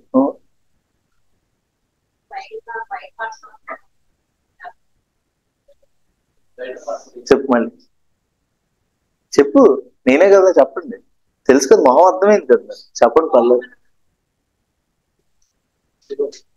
ఏంటి ఇన్సైడ్ ది ఎర్త్ అని మీ ఇద్దరు అంటున్నారు. వీడు ఇంటి డిజైన్ అంటున్నాడు. ఏంటి చెప్పు. డిజైన్.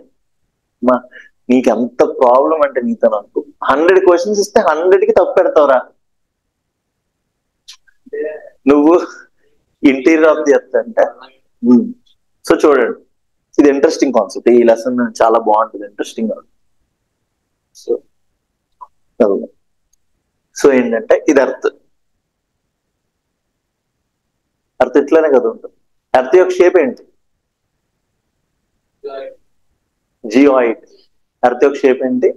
ఎర్త్ అనేది కంప్లీట్ సర్కిల్ లో ఉండదు. ఎట్లా ఉంటుంది? జియాయిడ్ షేప్ ఉంటుంది అనమాట. షేప్ ఆఫ్ ది ఎర్త్ అంటే ఏంటి? జియాయిడ్ అని పెట్టండి, సర్కిల్ అని పెట్టండి. సర్కిల్ అని పెడితే ఏమవుద్ది? 1 మార్క్ పోద్ది. నెక్స్ట్ ఇయర్ సీజీఎల్ రాసుకోవాలి. సో 1 ఇయర్ వేస్ట్ అవ్వకుండా ఏంటి? సో ఎర్త్ ఉంది కదా, ఎర్త్ అనేది 3D ఇమేజ్ చూడడానికి ఎట్లా ఉంటుంది? సర్కిల్ గా ఉంటుంది. ఇప్పుడు మీరు డైరెక్ట్ గా స్పేస్ లోకి వెళ్ళారు. స్పేస్ లోకి వెళ్ళి చూస్తే ఏంటి? ఎర్త్ అనేది జియాయిడ్ షేప్ రౌండ్ షేప్ లో ఉంటుంది. క్లియరా? స్పెరికల్ షేప్ లో ఉంటుంది. సో ఇప్పుడు మీరు ఏదైతే వరల్డ్ ని చూస్తున్నారో, India, Himalayas, China, Russia, Central Asia, Australia, New Zealand, Oceania, ఈ జపాన్, అన్ని కంట్రీస్, ఈ పాకిస్తాన్, ఈ సెంట్రల్ ఏషియా, ఈ కంట్రీస్, తర్వాత North America, South America, Africa. దీన్ని మీరు ఏ ప్లేన్ లో చూపిస్తున్నారు? 2D ప్లేనా 3D ప్లేనా? ఇది 2D రా. అది 3D, ఇది 2D. సో మీరు ఎలా అనుకుంటున్నారు? మీరు నార్మల్ గా ఒక మ్యాప్, ఇండియా ఫిజికల్ కానీ వరల్డ్ ఫిజికల్ కానీ మ్యాప్ అడిగితే ఎలాంటిది ఇస్తాడు? ఎలాంటిది ఇస్తాడు? ఎలాంటిది ఇస్తాడు? ఎలాంటిది ఇస్తాడు. కానీ ఎర్త్ అనేది ఎట్లా ఉంది? ఎలా ఉంటుంది? రౌండ్ గా, అంతే కదా. మనం చూస్తుంది ఎట్లా? ఇలా. దీన్ని తీసుకెళ్లి దీని మీద ఇలా పరాలన్నమాట. పరిస్తే అని ఉంటది కదా. సో ఈ పరిచిన మొత్తాన్ని బయటికి తీశారు. ఏదైతే రౌండ్ చుట్టిస్తున్నారో దాన్ని బయటికి తీసాం. తీసినప్పుడు ఇదంతా ఏంటి? ల్యాండ్ మాస్, ఎర్త్ యొక్క సర్ఫేస్. సో సర్ఫేస్ నుంచి లోపలికి వెళ్ళింది మొత్తాన్ని ఏమంటాం మనం? ఇంటీరియర్. సో ఇక్కడి నుంచి లోపలికి వెళ్ళినా, ఇక్కడి నుంచి లోపలికి వెళ్ళినా, ఇక్కడి నుంచి లోపలికి వెళ్ళినా, ఇక్కడి నుంచి లోపలికి వెళ్ళినా, ఇక్కడి నుంచి లోపలికి వెళ్ళినా అంతా ఒకటే. దీన్ని ఏమంటాం? ఈ డిస్టెన్స్ ని సర్కిల్లో రేడియస్ అంటాం. రేడియస్ ఏ డైరెక్షన్ వెళ్ళినా ఒకటే కదా, సేమే వస్తుంది కదా, అవునా కదా. సో ఈ రేడియస్ గురించి చదువుతున్నాం అనమాట. అర్థమవుతుంది? దాన్ని ఏమంటాం మనం? ఇంటీరియర్ ఆఫ్ ది ఎర్త్ అంటాం. క్లియరా? రాయండి ఒక పాయింట్.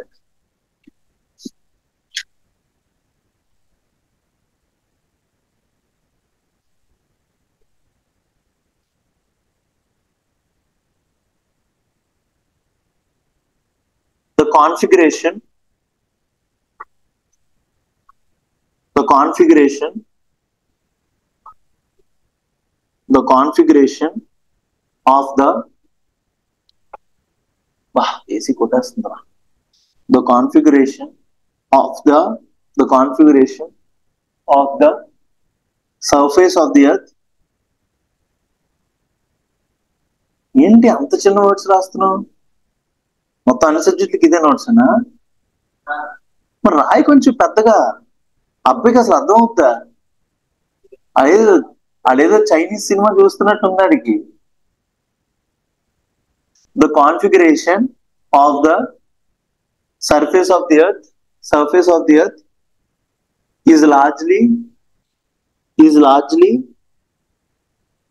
a product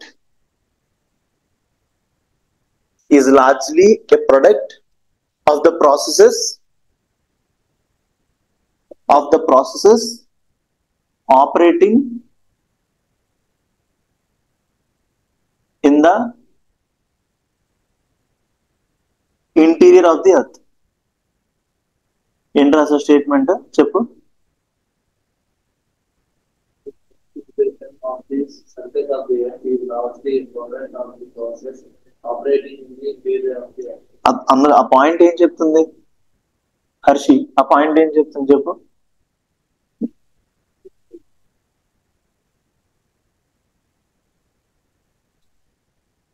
ఆ పాయింట్ మీనింగ్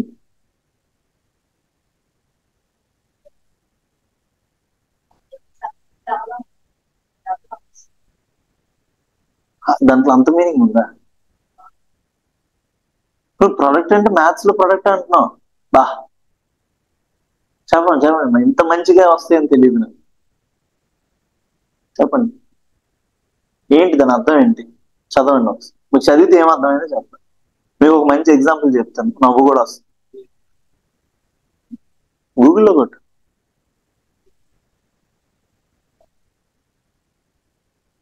కాన్ఫిగరేషన్ అంటే ఫీచర్స్.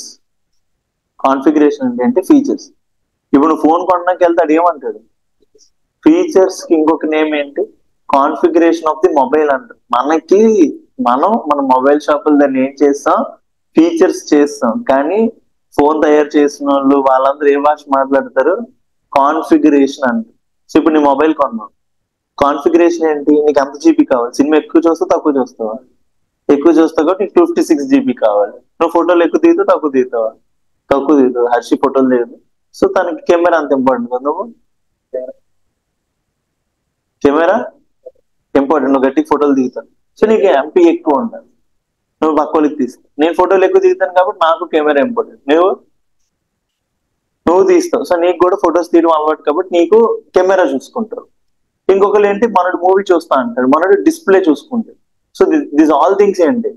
కాన్ఫిగరేషన్. కాన్ఫిగరేషన్ యొక్క మీనింగ్ అర్థమైందా? The configuration of the surface of the earth అంటాడు. ఏంటి కాన్ఫిగరేషన్ అంటే? Features of the surface of the earth. ఇప్పుడు ఎర్త్ లోపల హిమాలయాస్ కానివ్వండి, ఓషన్స్ కానివ్వండి, ఐలాండ్స్ కానీ ఇవన్నీ ఉన్నాయి కదా. ఇవన్నీ ఏంటి? ఫీచర్స్ ఆఫ్ ది ఎర్త్ కదా. ఎర్త్ లో డెజర్ట్ ఉంది, ఓషన్ ఉంది, ఐస్ క్యాప్స్ ఉన్నాయి, హిమాలయాస్ ఉన్నాయి. ప్రతిదీ దాన్ని ఏమంటాం మనం? ఫీచర్స్ అంటాం. These features of the earth is largely A product. అంటే లార్జ్లీ ఏ ప్రొడక్ట్ అంటే ఏంటి? అవన్నీ కూడా దేని ద్వారా వస్తున్నాయి? ప్రాసెస్, ఇంటీరియర్ లోపల జరుగుతున్న ప్రాసెస్ ద్వారా వస్తుంది. ఇప్పుడు నేను వెళ్ళాను డాక్టర్ దగ్గరికి, వెళ్ళి నా ఫ్రెండ్ వెళ్ళి వాడికి ఏకలు ఊడిపోతుంది. మనీష్ నీకేంట్రా హెయిర్ ఎంత బాగుంది, నాకు ఎగిరిపోతే నేను అమ్మాయిలు చూడట్లేదు అన్నాడు. ఓకే మామ, డాక్టర్ దగ్గరికి వెళ్ళాడు. డాక్టర్ దగ్గరికి వెళ్తే, మేడం నాకు హెయిర్ ఊడిపోతుంది, ఏం చెప్పండి, అమ్మాయిలు చూడట్లేదు అంటే, డాక్టర్ డాక్టర్ ఏమన్నది? చెప్పండి టాబ్లెట్స్ వాడేస్తాను అన్నది. డాక్టర్ ఏమన్నది? నువ్వేమేమి ఫుడ్ తింటావు అమ్మ అంటే, ఉదయం లేకనే మంచిగా KFC బర్గర్ తింటాను, మధ్యాహ్నం చికెన్ బిర్యానీ తింటాను, రాత్రిపూట కూడా బయట ఏదైనా ఉంటే స్నాక్స్ అవన్నీ తింటాను, వెజిటేబుల్స్ తిన్ను, జ్యూస్లు ఫ్రూట్స్ తిన్ను, ఓన్లీ షిట్టి ఐటమ్స్ ఏవైతే తింటాను. సో నా బయట కనిపించే ఫీచర్స్ కి లోపల ఇంపార్టెన్స్ ఉంటుందా లేదా? నేను తినే ఫుడ్ చెప్పండి. ఒకరి ఫేస్ అనేది బాగా గ్లో అవుతుంది, హైడ్రేటింగ్ గా ఉందంటే దాని అర్థం ఏంటి? వాళ్ళు రాసుకునే క్రీమ్లా? కాదు కదా, వాళ్ళు తినే ఫుడ్. సో ఇప్పుడు మీరు అర్థం చూస్తున్నారు, ఎర్త్ లోపల ఉండే ఫీచర్స్ అనేవి బయటికి మీకు కనిపిస్తున్నాయి. ఆ బయటికి కనిపించే ఫీచర్స్ దేని వల్ల జరుగుతున్నాయి? లోపల ఏదో ప్రాసెస్ జరగడం వల్లే కదా. అవునా కదా? అర్థమైందా? మీకు ఎందుకు ఎగ్జాంపుల్ చెప్పానంటే, ఇప్పుడు మీరు రీసెంట్ గా చూస్తూ ఉంటారు కదా ఇన్స్టాగ్రామ్ లో, ఈ ఆయిల్ రాయండి జుట్టు పెరిగిపోద్ది, క్రీమ్ రాయండి తెల్లగా అయిపోతుంది. అవేవి జరగవు. మనం ఏం చేయాలి? మంచి ఫుడ్ తినాలి. అవునా కదా? డార్క్ సర్కిల్స్ వస్తున్నాయి, ఏం చెప్తారు డాక్టర్? క్రీమ్ రాసుకుంటే డార్క్ సర్కిల్స్ పోతాయా? ఏం చేయాలి?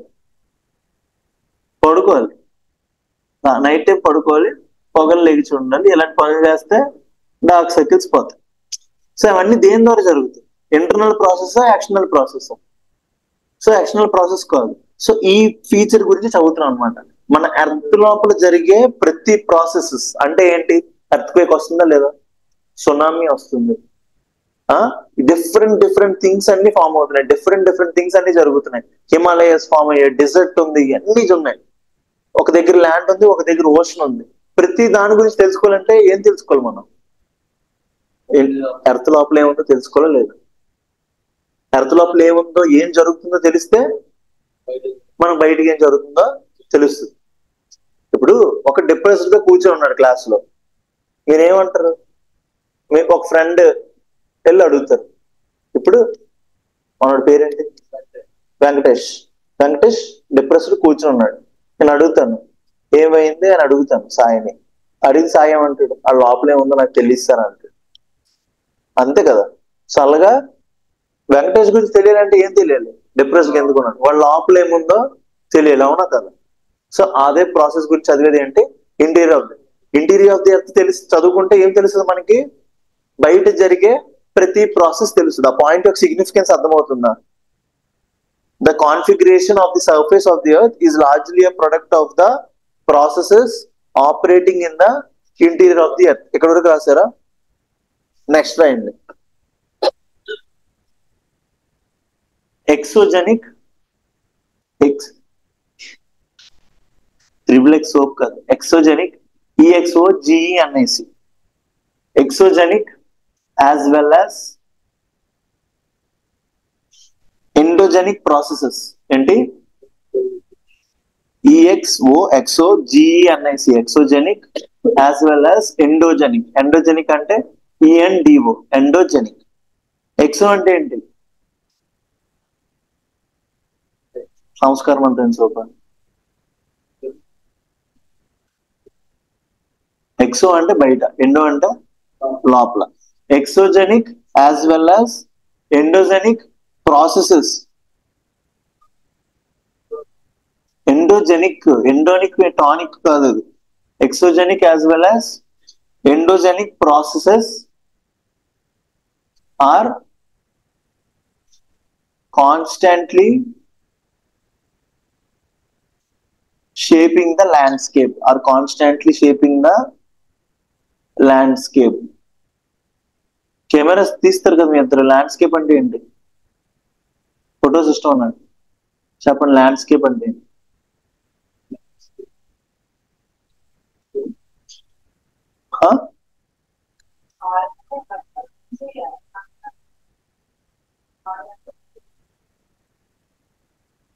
ల్యాండ్స్కేప్ అంటే ఏంటి? ఫోన్ లో ఫీచర్ ఉంటుంది కదా ల్యాండ్స్కేప్ అని. కెమెరా ఇష్టం, బాగా తీస్తాను.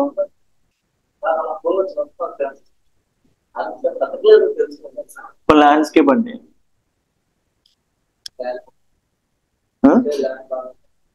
ల్యాండ్, శ్రీమంతుడి సినిమా కాదు ఇది. ల్యాండ్ బాగుంది. ల్యాండ్స్కేప్ అంటే ఒక ఏరియా యొక్క ఫీచర్స్, దానికి ఇంకొక నేమ్ ఏంటి? ల్యాండ్స్కేప్ అంటే. టెరైన్. ఇప్పుడు అరకు వెళ్ళారా? ఇప్పుడు అరకు గురించి విన్నావా? అరకులో రోడ్లు స్ట్రైట్ గా ఉంటాయి, అది కరువులు ఉంటాయి. దాన్ని ఏమంటాం? అదొక ల్యాండ్స్కేప్. ఎందుకు దాన్ని ఏమంటాం మనం? మౌంటైన్ అంటాం. మౌంటైన్ ఆ హిల్ స్టేషన్స్ కి వెళ్ళినప్పుడు రోడ్ అనేది ఈవెన్ గా ఉంటుంది. అదే బీచ్ రోడ్ ఉంది, తిన్నగా ఉంటుంది, ఉండదా? కొట్టుకెళ్ళిపోవడం, ఆ స్పీడ్ బ్రేకర్ లేకపోతే 100 వెళ్ళిపోవచ్చు, అవునా కాదు? సో ఎందుకు అదొక ల్యాండ్స్కేప్. ఇంకొక దగ్గర ల్యాండ్స్కేప్ వెళ్తారు, పల్లెటూరు వెళ్తారు. పల్లెటూరులో రోడ్లు డుక్కు రోడ్డు మీద వెళ్తుంటే హార్ట్లో పెయిన్ వస్తుంది అనమాట, అవునా కాదు? బాడీలో పార్ట్స్ అన్ని, అదొక ల్యాండ్స్కేప్ అనమాట. సో అదే అంటున్నాడు మన ఎక్సోజెనిక్ అంటే ఏంటి? బయట నుంచి జరిగే forces as well as endogenic forces. ఈ రెండు వల్ల ఏం జరుగుతుంది? ల్యాండ్స్కేప్ అనేది ఫామ్ అవుతుంది. ఒకటి జిమ్కి వెళ్తున్నాడు, జిమ్కి వెళ్ళేటప్పుడు వాడు చేసే ఎక్సర్సైజ్లు అన్ని ఏంటి? అవుటర్ సైడ్ వా, ఇన్సైడ్ వా? Out side. ఇప్పుడు నేను ఒక డబ్బులు ఎత్తున్నాను, ప్రెస్ మజిల్ మీద పడుతుంది, సో అది ఎక్సోజెనిక్ ఫోర్స్. దాని గురించి నేను మార్నింగ్ లెగ్గానే ఓట్స్ తో మీల్ తిన్నాం, మధ్యాహ్నం చికెన్ ఏదైతే అంత షిట్ ఉంటుంది కదా అదంతా తిన్నాం అనుకో, దానివల్ల ఏం జరుగుతుంది లోపల? ఎండోజెనిక్ అవుతుంది. ఈ రెండు ప్రాసెస్ కలిపి ఏం తయారు చేస్తున్నాయి నన్ను? ఆ ఫిట్ బాడీ ఏదైతే కావాలనుకుంటున్నా, జిమ్ బాడీ కావాలి, తయారు చేస్తుంది. సో అక్కడ జిమ్కి వెళ్ళాలంటే బయట నుంచి చెక్కాలి, లోపల నుంచి చెక్కాలి. అప్పుడు ఏమవుద్ది? వాడికి ఏదైతే బాడీ కావాలో అది వస్తుంది కదా. నేను వెళ్తున్నాను, జిమ్కి వెళ్తున్నాను, కానీ రోజుకి 2 కిలోలు బిర్యానీ తినేస్తున్నాను, వస్తుందా? ఏం చేసినారు వాళ్ళు. సో నాకు అదే problem. So exogenic as well as endogenic processes are constantly shaping the landscape. So endogenic process అంటే ఏంటి? లోపల జరిగే ప్రాసెస్. ఎర్త్ లోపల జరిగే ప్రాసెసెస్ వల్ల మన ల్యాండ్స్కేప్ అనేది షేప్ అవుతూ ఉంటుంది అనమాట. సో ఎర్త్ లోపల ఏం జరుగుతుందో తెలియకపోతే బయట ఏం జరుగుతుందో అర్థం అవుద్దా? అర్థమవుతుంది. సో అందుకోసమే it is very important to know about the interior of the earth. ఇక్కడ వరకు అర్థమైందా? ఇక్కడ వరకు ఎవరికైనా డౌట్స్ ఉన్నాయా? డౌట్స్ ఏమైనా ఉంటే చెప్పండి, మళ్ళీ I will repeat. Next point రాయండి. రేపటికి అందరు బుక్ తెచ్చుకుంటారా? వస్తారు ఫస్ట్ క్లాస్ కి? బుక్ తేవ. ఏ ప్రాపర్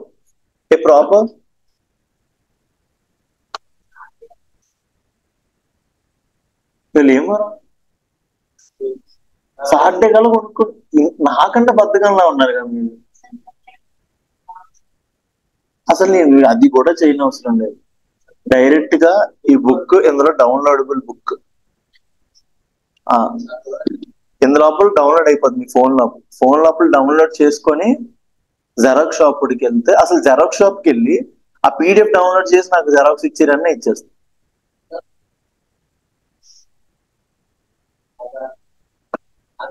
ఒకటేమంచి కదపను అంటావు.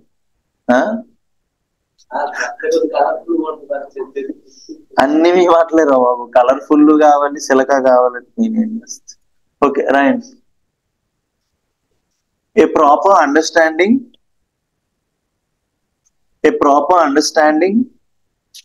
of the physiographic a proper understanding of the physiographic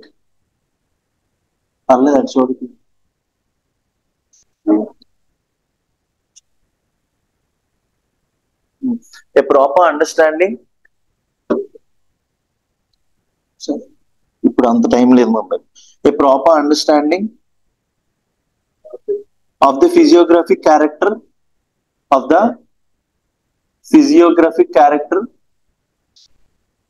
a proper understanding of the physiographic character of a region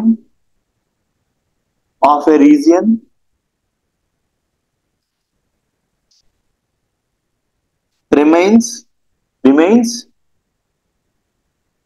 incomplete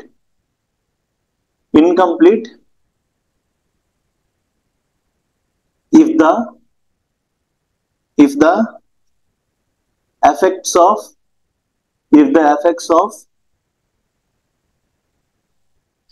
endogenic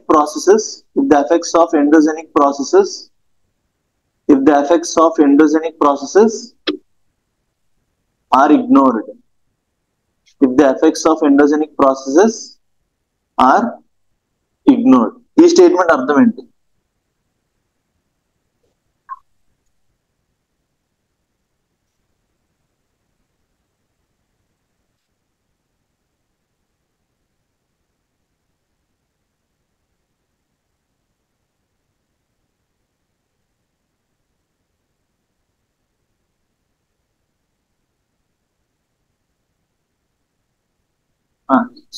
చిలక writing రాని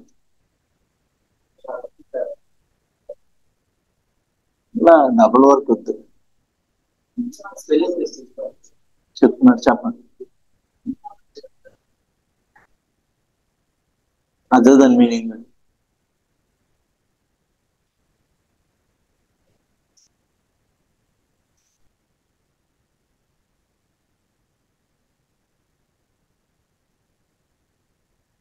దగ్గరికి వచ్చు. ఇప్పుడు నా గురించి మీరు తెలుసుకోవాలనుకుంటున్నారు. తెలుసుకోవాలన్నప్పుడు you should know everything about me కదా. సో ఇప్పుడు బయటికి మీతో మంచిగా మాట్లాడుతున్నాను అంటే it means that I'm a good person అని కాదు కదా.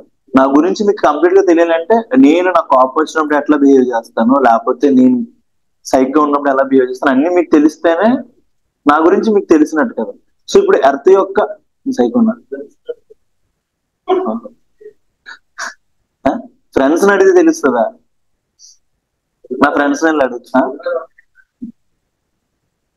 అడుగుతా, ఓకే ఎవరినైనా అడగని, అదే చెప్తున్నాను.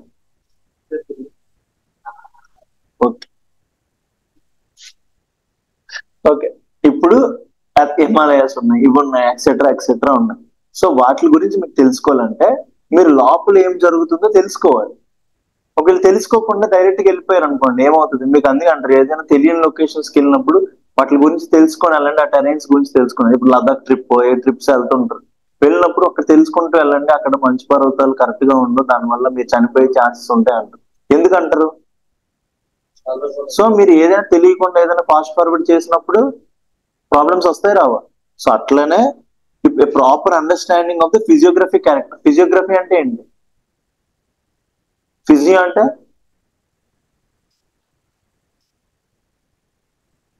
ఆలోచించరా, మైండ్ పెట్టండి.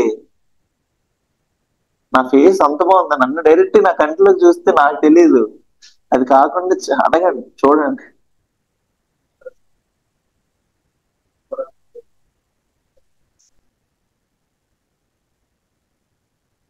అవుటర్ అతను చెప్పారు, మీ ఫ్రెండ్ చెప్పారు, అవుటర్ కి లింక్ చేస్తూ నువ్వు జాగ్రఫీకి ఏమో చెప్పు.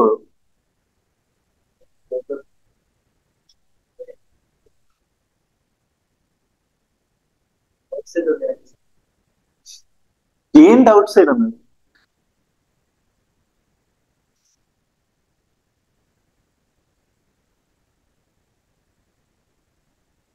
ఫిజియోథెరపీ గుర్తొస్తుందని నాకు తెలుసు నీకు. 100% దెర్ ఇస్ ఎ ఛాన్స్ నీకు ఫిజియోథెరపీయే గుర్తొస్తుంది. వెళ్ళి ఎవరితో కాళ్ళు నొక్కించుకుందాం, చేతులు నొక్కించుకుందాం, అవే తప్ప. ఆ తెలుసు తెలుసు. ఇంటీరియర్ ఆఫ్ ది ఎర్త్ అంటే మన ఇంటికి వేసే డిజైన్లు అంటున్నాడు. ఎలాంటి చూడు, ఆ ఇద్దరు కొద్దిలో ఒక పర్లేదు, ట్రై చేస్తున్నారు, వాళ్ళకి ఎగ్నెస్ట్ గా వెళ్తున్నాడు, ట్రైన్ కి ఎదురు వెళ్తున్నాడు. ఫిజియోగ్రఫిక్ అంటే ఏంటి?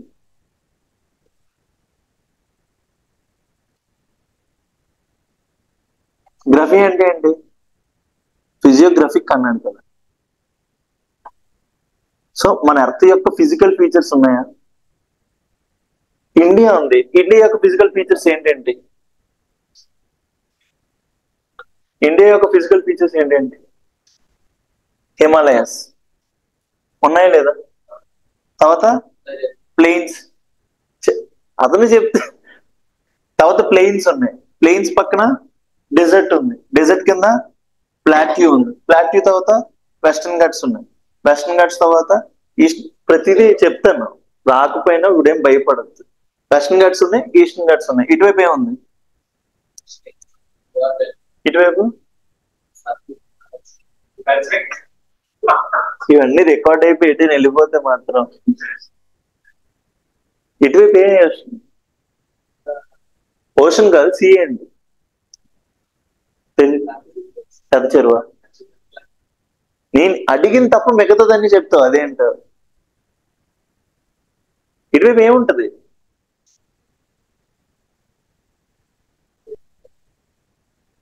ఉంటుంది ఇటువైపు, ఇటువైపు ఏసీ ఉంటుంది, Arabian sea. Yeah, Arabian sea ఉంటుంది, కిందే ఉంటది. నువ్వు మర్చిపోతావు తెలుసులే కానీ, నువ్వు ఏది గుర్తుందని చెప్పావు ఇప్పుడు, కిందే ఉంటది. ఇండియన్ ఓషన్ ఉంది, ఇక్కడే ఉంటది శ్రీలంక. ఇది శ్రీలంక, ఓకే. ఇటువైపు ఇండియా గురించి అడుగుతున్నా, వేరే దేశాలు వద్దు. అండమాన్ లక్షద్వీప, ఇటువైపు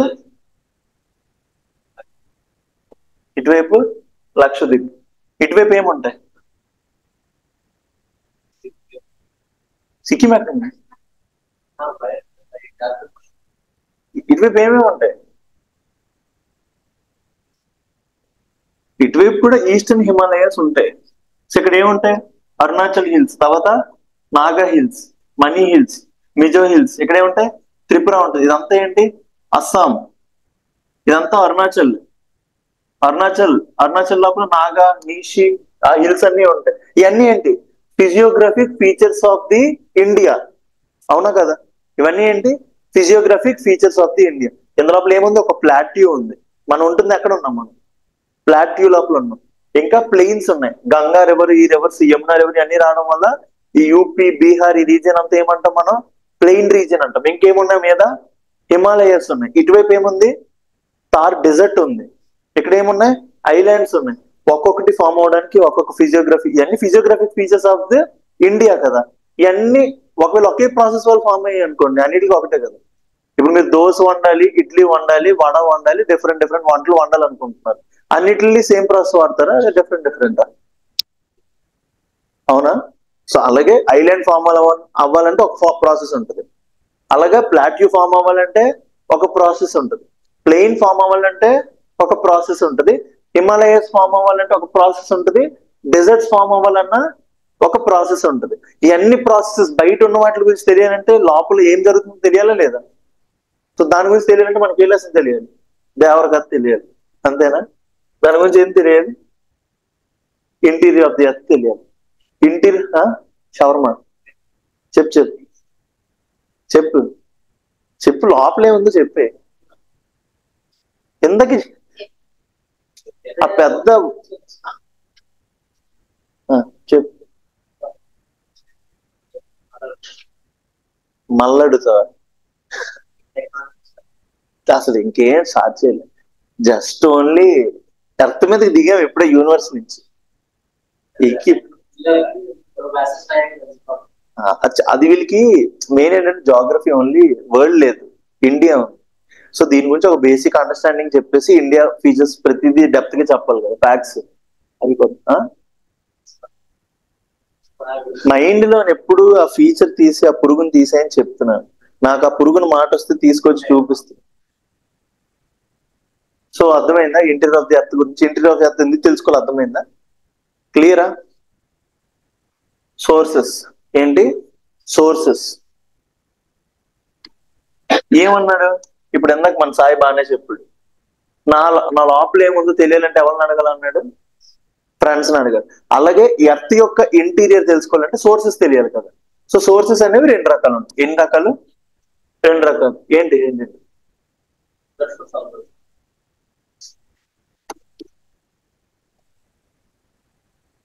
డైరెక్ట్. నువ్వు ఎర్త్ లోపల గురించి తెలుసుకోవాలంటే దాని గురించి మళ్ళీ ఇన్నర్ సోర్స్, అవుటర్ సోర్స్ అంటున్నావు అంటాడు చూడు. సో సోర్సెస్ లో రెండు రకాలు ఏంటి? ఒకటి direct source, indirect source. Direct source అంటే ఏంటి? ఎర్త్ లోపల ఏముందో తెలియాలంటే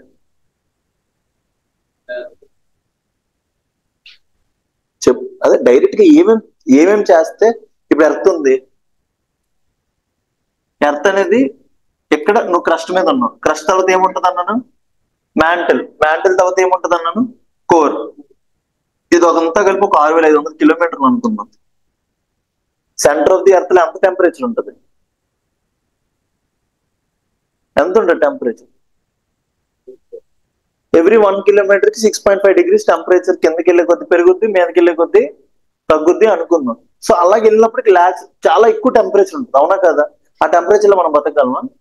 మనం 50 డిగ్రీస్ లోనే చచ్చిపోతున్నాం. సో ఆ టెంపరేచర్ లోకి వెళ్ళలేం. ఫస్ట్ భూమి లోపలికి అంత డ్రిల్ చేసుకుని లోపలికి వెళ్ళగలమా? వెళ్ళలేం. సో ఎర్త్ గురించి తెలియాలంటే ఒకటి డైరెక్ట్ సోర్స్ ఉంటుంది, ఇంకొకటి ఏంటి? ఇండైరెక్ట్ గా తెలుసుకోవాలి. డైరెక్ట్ అంటే ఏంటి? లోపల ఏముందో తెలియాలి. భూమి లోపల ఉందంటే ఫస్ట్ మీరు ఏం చేస్తారు? మీ మీ మీ దగ్గర ఒక ఎకరం ల్యాండ్ ఉంది, లోపల యురేనియం ఉంది అంటున్నారు. మీరు ఏం చేస్తారు దాన్ని? తవ్వుతారా లేదా? అది డైరెక్ట్ సోర్స్. ఏంటి? First drilling. ఏంటి? డ్రిల్లింగ్ ద్వారా ఏమవుతుంది? కొంత లోపలికి వెళ్తాం కదా, లోపలికి వెళ్ళి ఏముందో తెలుసుకుంటాం. సెకండ్, వాల్కెనోస్ వస్తాయి. వాల్కెనోస్ అంటే ఏంటి? Volcano walk-in ఏంటారు? ఒక అగ్నిపర్వతం ఉందా, ఒక పర్వతంలో నుంచి లోపల నుంచి లావా వస్తుంది. ఆ లావా ఎక్కడి నుంచి వస్తుంది? ఆ పర్వతం బయటికి భూమి లోపల నుంచే కదా. సో ఆ లావాని డైరెక్ట్ గా చదివామనుకో, వాల్కెనో యొక్క లావా అని చదివామనుకో, ఆ లావా కూడా లోపల ఉన్న దాని గురించి కొంత ఇన్ఫర్మేషన్ ఇస్తుంది కదా. అవునా కదా? చెప్పండి చెప్పు. సో డ్రిల్లింగ్, మైనింగ్ అనేవి ఏ సోర్సెస్? Direct sources. ఇంకొకటి లావా. దీన్ని కూడా వచ్చింది అనుకో, అది కొంత మెటీరియల్ తీసుకొస్తుంది. ఫర్ ఎగ్జాంపుల్ సిలికాన్, ఐరన్ దేన్ని తీసుకొచ్చింది అనుకో, దాన్ని బట్టి ఎర్త్ లోపల ఐరన్ ఉంటుందేమో, సిలికాన్ ఉంటుందేమో, సో డిఫరెంట్ డిఫరెంట్ మెటీరియల్స్ ఉంటాయేమో అనేసి మీరు రియలైజ్ అవుతారు. సో డైరెక్ట్ సోర్సెస్ ఏంటంటే మైనింగ్, డ్రిల్లింగ్, ఇంకా లావా. ఎక్కడి వరకు రాయండి. దీన్ని చెప్పే ముందు ఆగండి.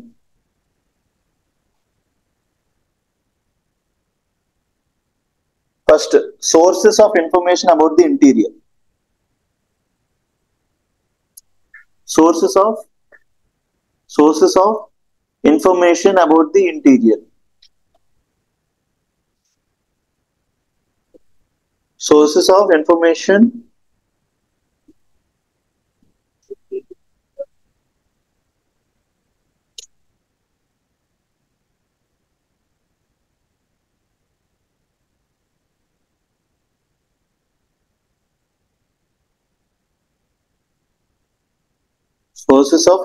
about the interior. రాయండి. The Earth's radius. Earth యొక్క radius ఎంత? Earth's radius is 6,378 kilometers. 78 kilometers. మీకు డైరెక్ట్ గా క్వశ్చన్ అడుగుతాడు, what is the radius of earth? ఎంత? 6,378. అండర్లైన్ చేయండి. అప్పుడు డయామీటర్ ఎంత అవుతుంది?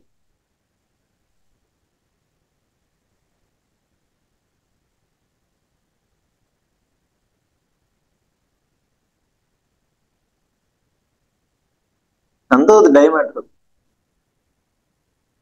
చెప్పండి. సీజీఎల్ క్యాండిడేట్స్ మీరు. నాలాంటి మబ్బుగాడండి చెప్పకపోయినా నాకు అర్థం. మీరు చెప్పాలి.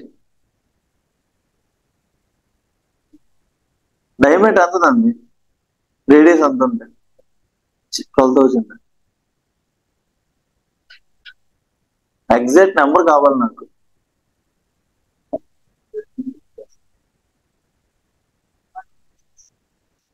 వన్ టు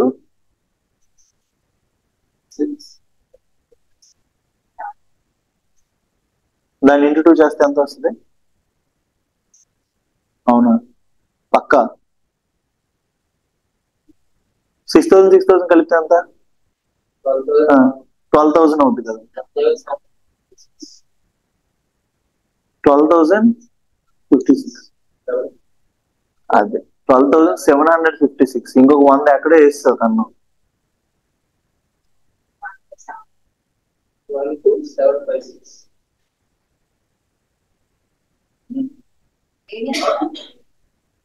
రేడియస్ నేను ఇచ్చాను కదా 6,378. దాన్ని డబుల్ చేస్తే డయామీటర్. నువ్వు 100 తగ్గించి చెప్తున్నావు. 12,656 చెప్తున్నావు. కానీ ఆన్సర్ ఏంటి? 12,756. మరి 100 300 కలిపి 600. మళ్ళీ 78 ఎవరికి ఇస్తారు?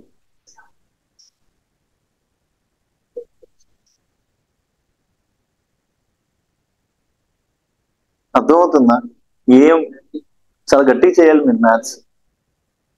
క్విక్ ఉండాలి. That's radius is about 6,378 kilometer. Next, no one can reach the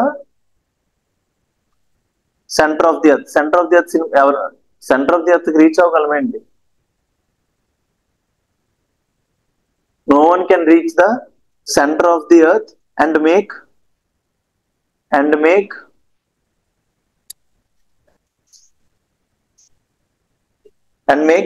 observations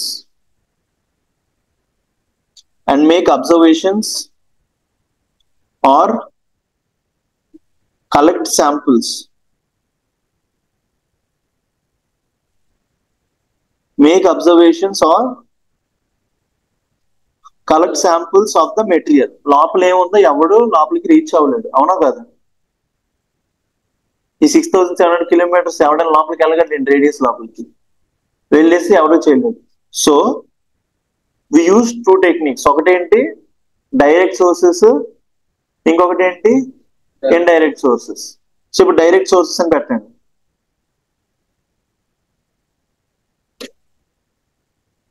direct sources heading. The most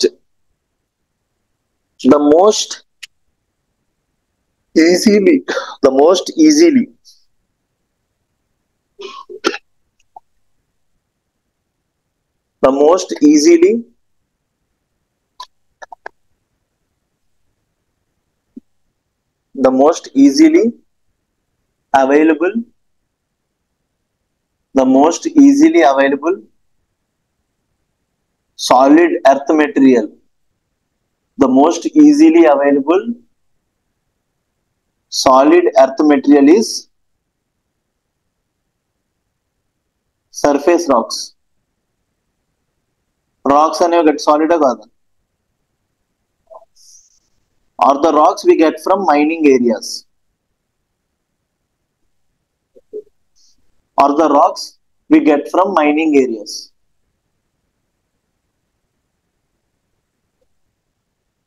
ఇప్పుడు రాక్స్ అనేవి దేంతో మేడ్ అవుతాయి చెప్పండి.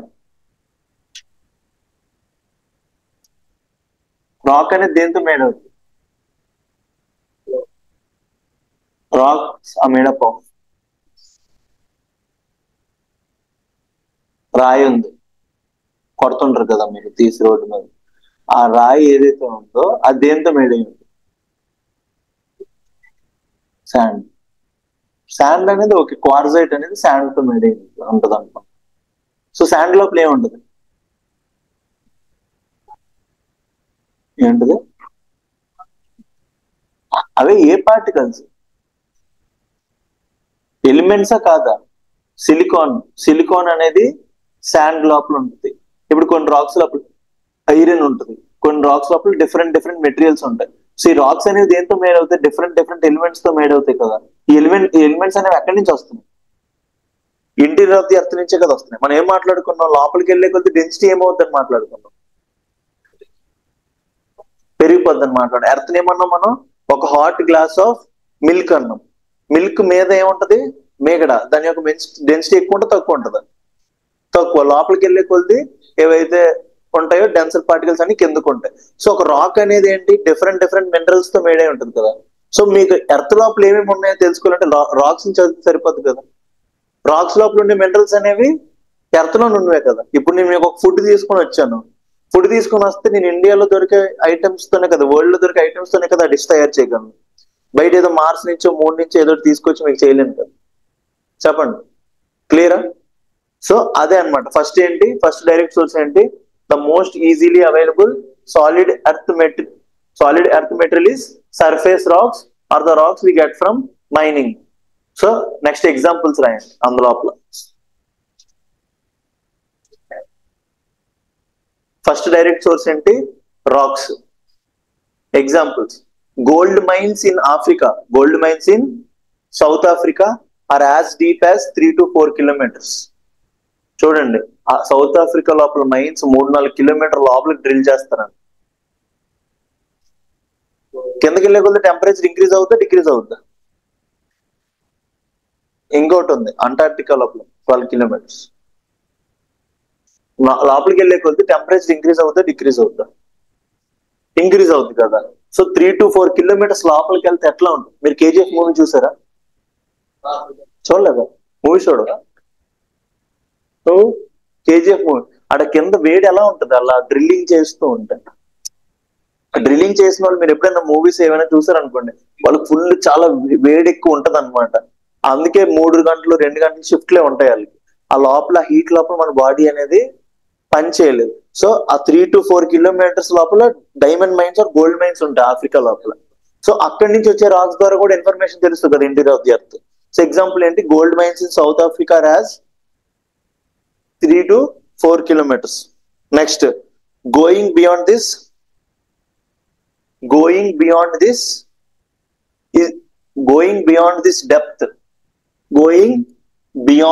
depth is not possible. ఎందుకు is not possible? ఎందుకు? as it is very hot at this depth.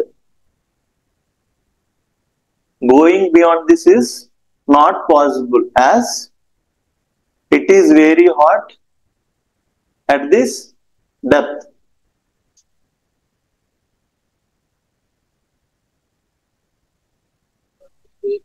Next, second example.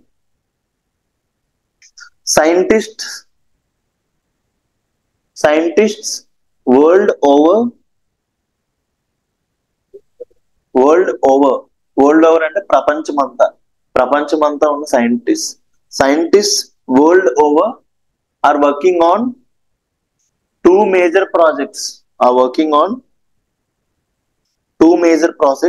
such as deep ocean drilling project, such as deep ocean drilling project and integrated ocean drilling project. ఏంటి? 2 projects పేరేంటి? Deep ocean drilling project, ఇంకొకటి deepest sorry integrated ocean drilling project. మీరు normal గా చూడండి, ఒకసారి చూడండి. ఇది land, తర్వాత ఏమవుద్ది? వైజాగ్ బీచ్కి వెళ్ళారు మీరు? బీచ్ కూడా అలా వైజాగ్ బీచ్కి వెళ్తే వాటర్ వస్తుంది. వాటర్ ఏమొచ్చి ఏమైద్ది? ల్యాండ్ మాస్ నింపేస్తుంది కదా. సో మీరు వాటర్ కిందకి వెళ్ళినా సరే మీకు అలా బీచ్ లోపలికి వెళ్తూ ఉంటే మీకు అలా తగులుతుంటది కదా మట్టి, కానీ దాని యొక్క డెప్త్ అనేది పెరిగిపోతూ ఉంటది. సో మీకు ఎక్కడ ల్యాండ్ ఉంటది, ఓషన్ లోపల కూడా ల్యాండ్ ఉంటది, కానీ ఓషన్ లోపల ల్యాండ్ ఏది ఫిల్ చేసేస్తుంది? వాటర్. మీరు ఎక్కడి నుంచి 12 కిలోమీటర్లు డ్రిల్ చేస్తే మంచిదా, లేదా ఎక్కడి నుంచి డ్రిల్ చేస్తే మంచిదా? మీకు ఎక్కువ డెప్త్ గురించి తెలియాలి, ఎర్త్ గురించి ఎక్కువ డెప్త్ తెలియాలంటే ఇక్కడికి వెళ్ళి డ్రిల్లింగ్ మిషన్ పెట్టి డ్రిల్ చేస్తే మంచిదా, లేదా ఎక్కడి నుంచి మొత్తం తవ్వుకుంటూ వెళ్ళడం మంచిదా? చెప్పండి. ఎగ్జాంపుల్ ఏదో ఒక మైండ్ గేమ్ అనుకోండి. ఇటీ ఇటీ ఏంటంటావంటే మట్టి అంతా తవ్వి భుజం మీద వేసుకొని పక్కన పారేసి పెద్ద ప్రాసెస్ చేస్తాను అంటాను. నువ్వేమన్నా చూడండి, ఇక్కడ సేమ్ ఇదే 12 కిలోమీటర్స్, ఇది ఒక 12 కిలోమీటర్స్ అనుకుందాం. ఈ 12 కిలోమీటర్స్ హ్యాపీగా నేను షిప్ వేసుకొని వెళ్ళిపోతాను. షిప్ అంటే సబ్మెరైన్ ఏదో వేసుకొని వెళ్ళిపోతాను. ఎక్కడి నుంచి నేను డ్రిల్ చేస్తుంటే ఎక్స్ట్రా ఇన్ఫర్మేషన్. కానీ ఇక్కడ ఎంత పెద్ద పెద్ద రాక్స్ ఉంటాయి, వీటిలో అన్నింటిలో ఎర్రగొట్టి అంతా చేసి డ్రిల్ అయ్యారంటే ఎంత కష్టం. డ్రిల్ అంటే దీన్నే మనల్ని ఎర్రగొట్టమంటే మనకు 2 రోజులు పడుతుంది, అంతే కదా. మీరు సినిమాల లోపల చూస్తుంటారు, డీజే టిల్లు చూసారా? ఆ హీరోయిన్ ఆయన చంపేసిన తర్వాత మన టిల్లు గడిని వేసుకొని వెళ్తుంది ఆ శవం పాత్రడానికి. ఎందుకు? అంత ఈజీ అయితే చేసేస్తుంది కదా నొక్కలే, అవునా కాదు? తవ్వాలి, పోడ్చాలి. సో అలాంటిది మట్టిని తవ్వడానికే మనకి పని అవ్వదు. మొత్తం హార్డ్ రాక్స్, వాటిని ఎరగొట్టాలంటే అంత కష్టం. సో అందుకోసం డీప్ డ్రిల్లింగ్ ప్రాజెక్ట్స్ అని ఎక్కడ చేస్తారు? ఓషన్స్ లోపల పెడతారు. సో ఇప్పుడు ప్రపంచంలో ఏమున్నాయి? డీప్ ఓషన్ డ్రిల్లింగ్ ప్రాజెక్ట్ ఉంది, ఇంకొకటి ఇంటీరియర్ కాదురా, ఇంటిగ్రేటెడ్ ఓషన్ డ్రిల్లింగ్ ప్రాజెక్ట్. సాయిగాన్ని మార్చడమే నా కంకణం ఈ 20 days లో. కష్టమా?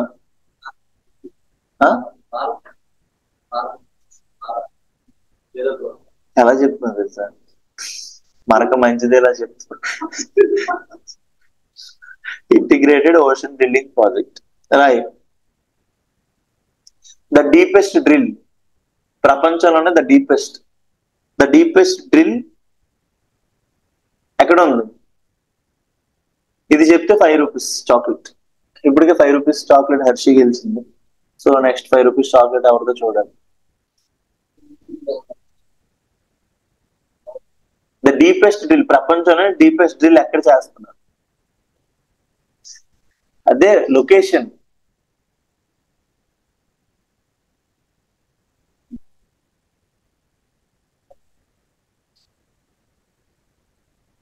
ఎప్పుడైనా విన్నప్పుడు దాని గురించి?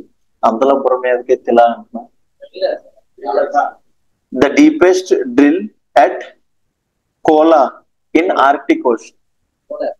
KOLA, Kola. లొకేషన్ పేరు కోలా ఇన్ ఆర్క్టిక్ ఓషన్.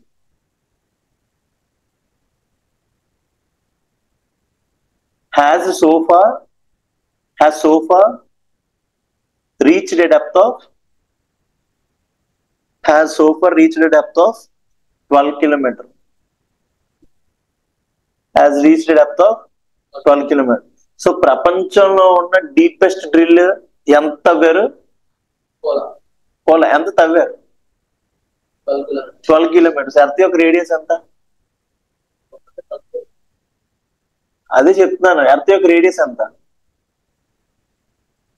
6000 చిల్లర కిలోమీటర్స్ చిల్లర. ఇప్పటి వరకు మనం ఎంత తవ్వాం? 12 kilometers. సో ఎంత తవ్వినా సరే ఇంటీరియర్ ఆఫ్ ది ఎర్త్ గురించి తెలీదు. ఎంత కొట్టినా సరే నిజం రాబట్టలేదు అన్నట్టు ఇప్పుడు ఎంత తవ్వినా సరే రావట్లేదు. ఎందుకు? అంత తవ్వాలంటే చాలా టెక్నాలజీ కావాలి. 12 kilometers కి సైంటిస్టులు ఇబ్బంది పడిపోతున్నారంటే ఈ 6000 odd kilometers ని తవ్వడానికి సైంటిస్టులకి ఎంత ఇబ్బంది? Impossible. So direct sources direct, డైరెక్ట్ సోర్సెస్ లో ఫస్ట్ సోర్స్ ఏమన్నా రాక్స్, మైనింగ్ డ్రిల్లింగ్ వల్ల అవుతుందా పని? అవ్వట్లేదు. రాయండి. సెకండ్ సోర్స్ ఏంటి? Volcanic eruptions. మీకు ఎగ్జామ్ లో క్వశ్చన్ ఒకటి అడుగుతాడు, 4 ఇచ్చేసి which of the following are direct sources, indirect sources అంటాడు about the interior of the Earth. So drilling, ఇంకొకటి మైనింగ్, ఏ సోర్సెస్? Direct sources. ఎందుకు? దాన్ని డైరెక్ట్ గా డ్రిల్ చేసి చూస్తున్నాం. వాల్కెనోస్ అనేవి డైరెక్ట్, మీరు డైరెక్ట్ గా అత్తి అక్కడ రాసిందిరా. నీకు ఇండైరెక్ట్ కూడా రాయలేదు ఇంకా. కొన్ని వేలు నువ్వు ఇండైరెక్ట్ అనడానికి, నీకు ఇండైరెక్ట్ లో అసలు ఏం వస్తాయి కూడా చెప్పలేదు.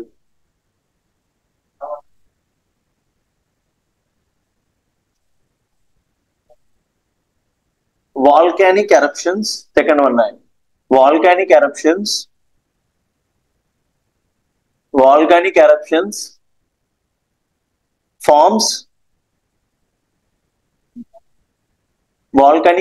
forms another source. Volcanic eruptions forms another source of obtaining. Volcanic eruptions forms another source of obtaining a information, direct information, indirect? Direct information. So volcanic eruption underline చేయండి, drilling underline చేయండి, and direct sources underline చేయండి.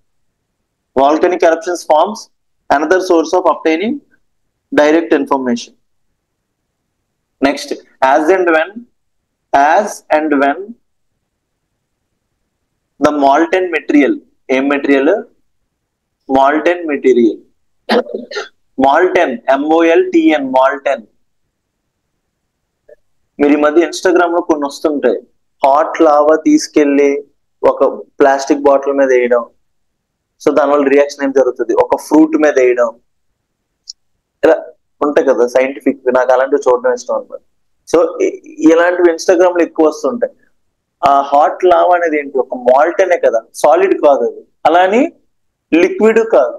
ఆ రెండిట్లకి మధ్య ఉండే ఒక condition. అంబలి జావ తెలుసా?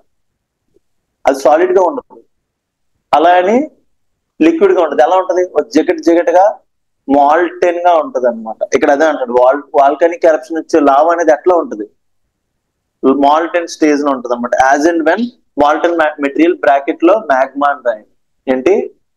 Magma spelling ఏంటి?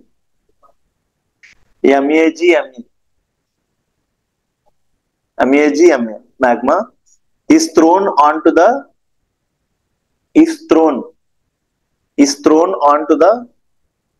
surface of the earth.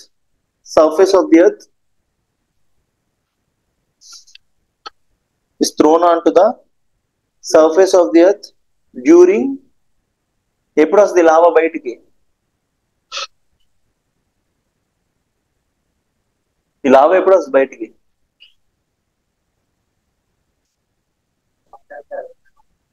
Volcanic eruption అయినప్పుడు బయటకు వస్తుంది. మీరేమన్నా నేను ఎందుకు ప్రతిదానికి ఇలా చూపిస్తే ఇలాగా అలా నేను అడిగాను. నేను ఎలా వస్తుంది అంటే ప్రాసెస్ అడుగుతున్నాను. During volcanic eruption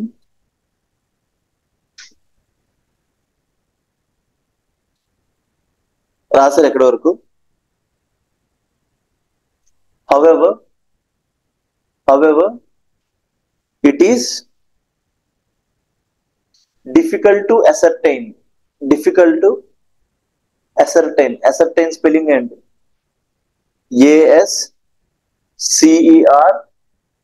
ASCERTAIN. However, it is difficult to ascertain the depth of the source of such magma. However, it is difficult to ascertain the depth of the source of such magma. Direct sources రెండే చదివారు. ఏంటంటే interior of the earth లోపల గురించి తెలుసుకోవాలంటే రెండే sources. ఏంటి? Direct sources. ఏంటండి direct సోర్సెస్ లో రెండే. మాట్లాడి తిన్న టిఫిన్ బయటికి ఏంటి? ఏంటంటే డైరెక్ట్ సోర్సెస్ ఏంటంటే డ్రిల్లింగ్, మైనింగ్ ఒకటి, వాల్కానిక్ ఎరప్షన్స్ ఒకటి. ఈ రెండేంటి డైరెక్ట్ సోర్సెస్, మనం వెళ్ళగానే దొరుకుతాయి. దీని ద్వారా ఇంటీరియర్ ఆఫ్ ది ఎర్త్ తిరుగుతాం. నెక్స్ట్ ఇండైరెక్ట్ సోర్సెస్ చదువుతాం. ఇండైరెక్ట్ సోర్సెస్ రేపు చదువుతాం. ఓకేనా? ఎక్కడి వరకు క్లియరా? డౌట్స్ ఏమైనా ఉన్నాయా?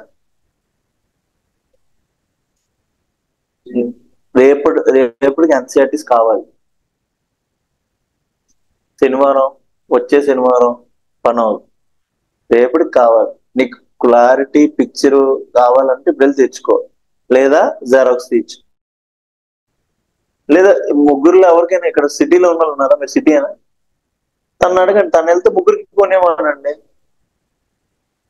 ముగ్గురికి కొనే, తనకి మనీ ఇచ్చాను. మీ ఇద్దరు ఎవరో ఒకరే లాభం చేయించుకోవచ్చు కదా. బుక్ షాప్కి వెళ్తే ఒకటికి ఒకటి ఎన్సీఆర్టీ ఇస్తారంటే, తిరుపతిలో 2 లడ్డూలు ఇచ్చింది. అలా ఏం లేదు కదా. చదువుతానంటే ఎన్ని బుక్స్ అని మాట, ఒకటి కొనండి, ముగ్గురికి కొనియండి. నీ దగ్గర బండి లేదా? నీ దగ్గర ఉందా? మీ ఫాదర్ ఉంటారు కదా, మీ ఫాదర్ నువ్వు వెళ్ళి తీసేసుకోండి. వీళ్ళిద్దరికి కూడా తీసేసుకో. ఉన్నారు మా వాళ్ళు బద్దకిస్టులు, తీసుకోలేరంట, సార్ తిడుతున్నారు అని చెప్పి తీసేసుకో. బద్దకిష్ట అంటే ఒప్పేసుకోండి. నువ్వు ఎవరి నుంచి 8 to 10 hours నువ్వు చదవకపోతే నీకు ఉంటది, నీ గురించి పక్క క్లాస్ నుంచి కంప్లైంట్లు వస్తున్నాయి. నీ రూమ్మేట్, నీ పక్క రూమ్మేట్ నాకు తెలియదు, నీ గర్ల్ ఫ్రెండ్, బట్ చదవట్లేదని న్యూస్ వస్తుంది. సరిపోదు. సీజీఎల్ ర్యాంక్ రావాలంటే ఎన్ని మార్కులు రావాలి? 330. ప్రిలిమ్స్ పాస్ గీసుకోవడానికి పనికిరాదు. ప్రిలిమ్స్ క్వాలిఫై అవ్వడమే మీ ఎయిమ్ అనుకుంటే వెళ్ళిపోండి. ఇంకా మీ ఎయిమ్ ఏంటి? జాబ్ తెచ్చుకోవాలి, అంతే కదా. అలాంటప్పుడు ఎప్పుడైనా క్లైమాక్స్ గురించి ఆలోచించండి. ఫస్ట్ ప్రిలిమ్స్ క్వాలిఫై అవ్వాలి, ఈ మైండ్ నుంచి తీసేయండి.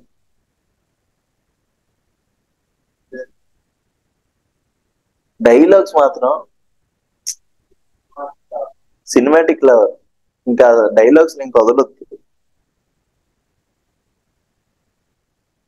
ఎవరి లెసన్ చెప్పేద్దాం అనుకున్నాను నేను.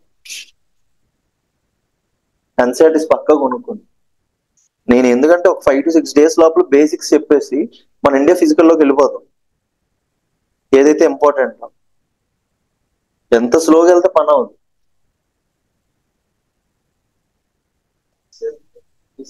బుక్ చెప్పడం ఏంటి, రాయడం అవసరం లేదు. అప్పుడు మీరు ఓన్ గా రాసుకుంటారు, బుక్ తీసుకొచ్చేస్తే. లేకపోతే నేను నోట్స్ డిక్టేట్ చేస్తున్నా కదా, సో నాకు ఇది టైం తీసుకుంటుంది. తీసుకోండి, బుక్స్ కొనేసుకోండి, 25 days లోపల జాగ్రఫీ అయిపోయింది. అదే టార్గెట్ పెట్టుకున్నాను, దానికంటే ఎక్కువైతే బెస్ట్. తర్వాత హిస్టరీ స్టార్ట్ చేస్తాను. నువ్వు ఓన్ సబ్జెక్ట్ పాలిటీ వెళ్ళలేదు కదా, రికార్డెడ్ ఉంటే వినేసి. నేను చెప్పలేదు, తరుణ్ సార్ చెప్పారు. నీ క్వశ్చన్ అడిగితే ఆన్సర్ చెప్పు.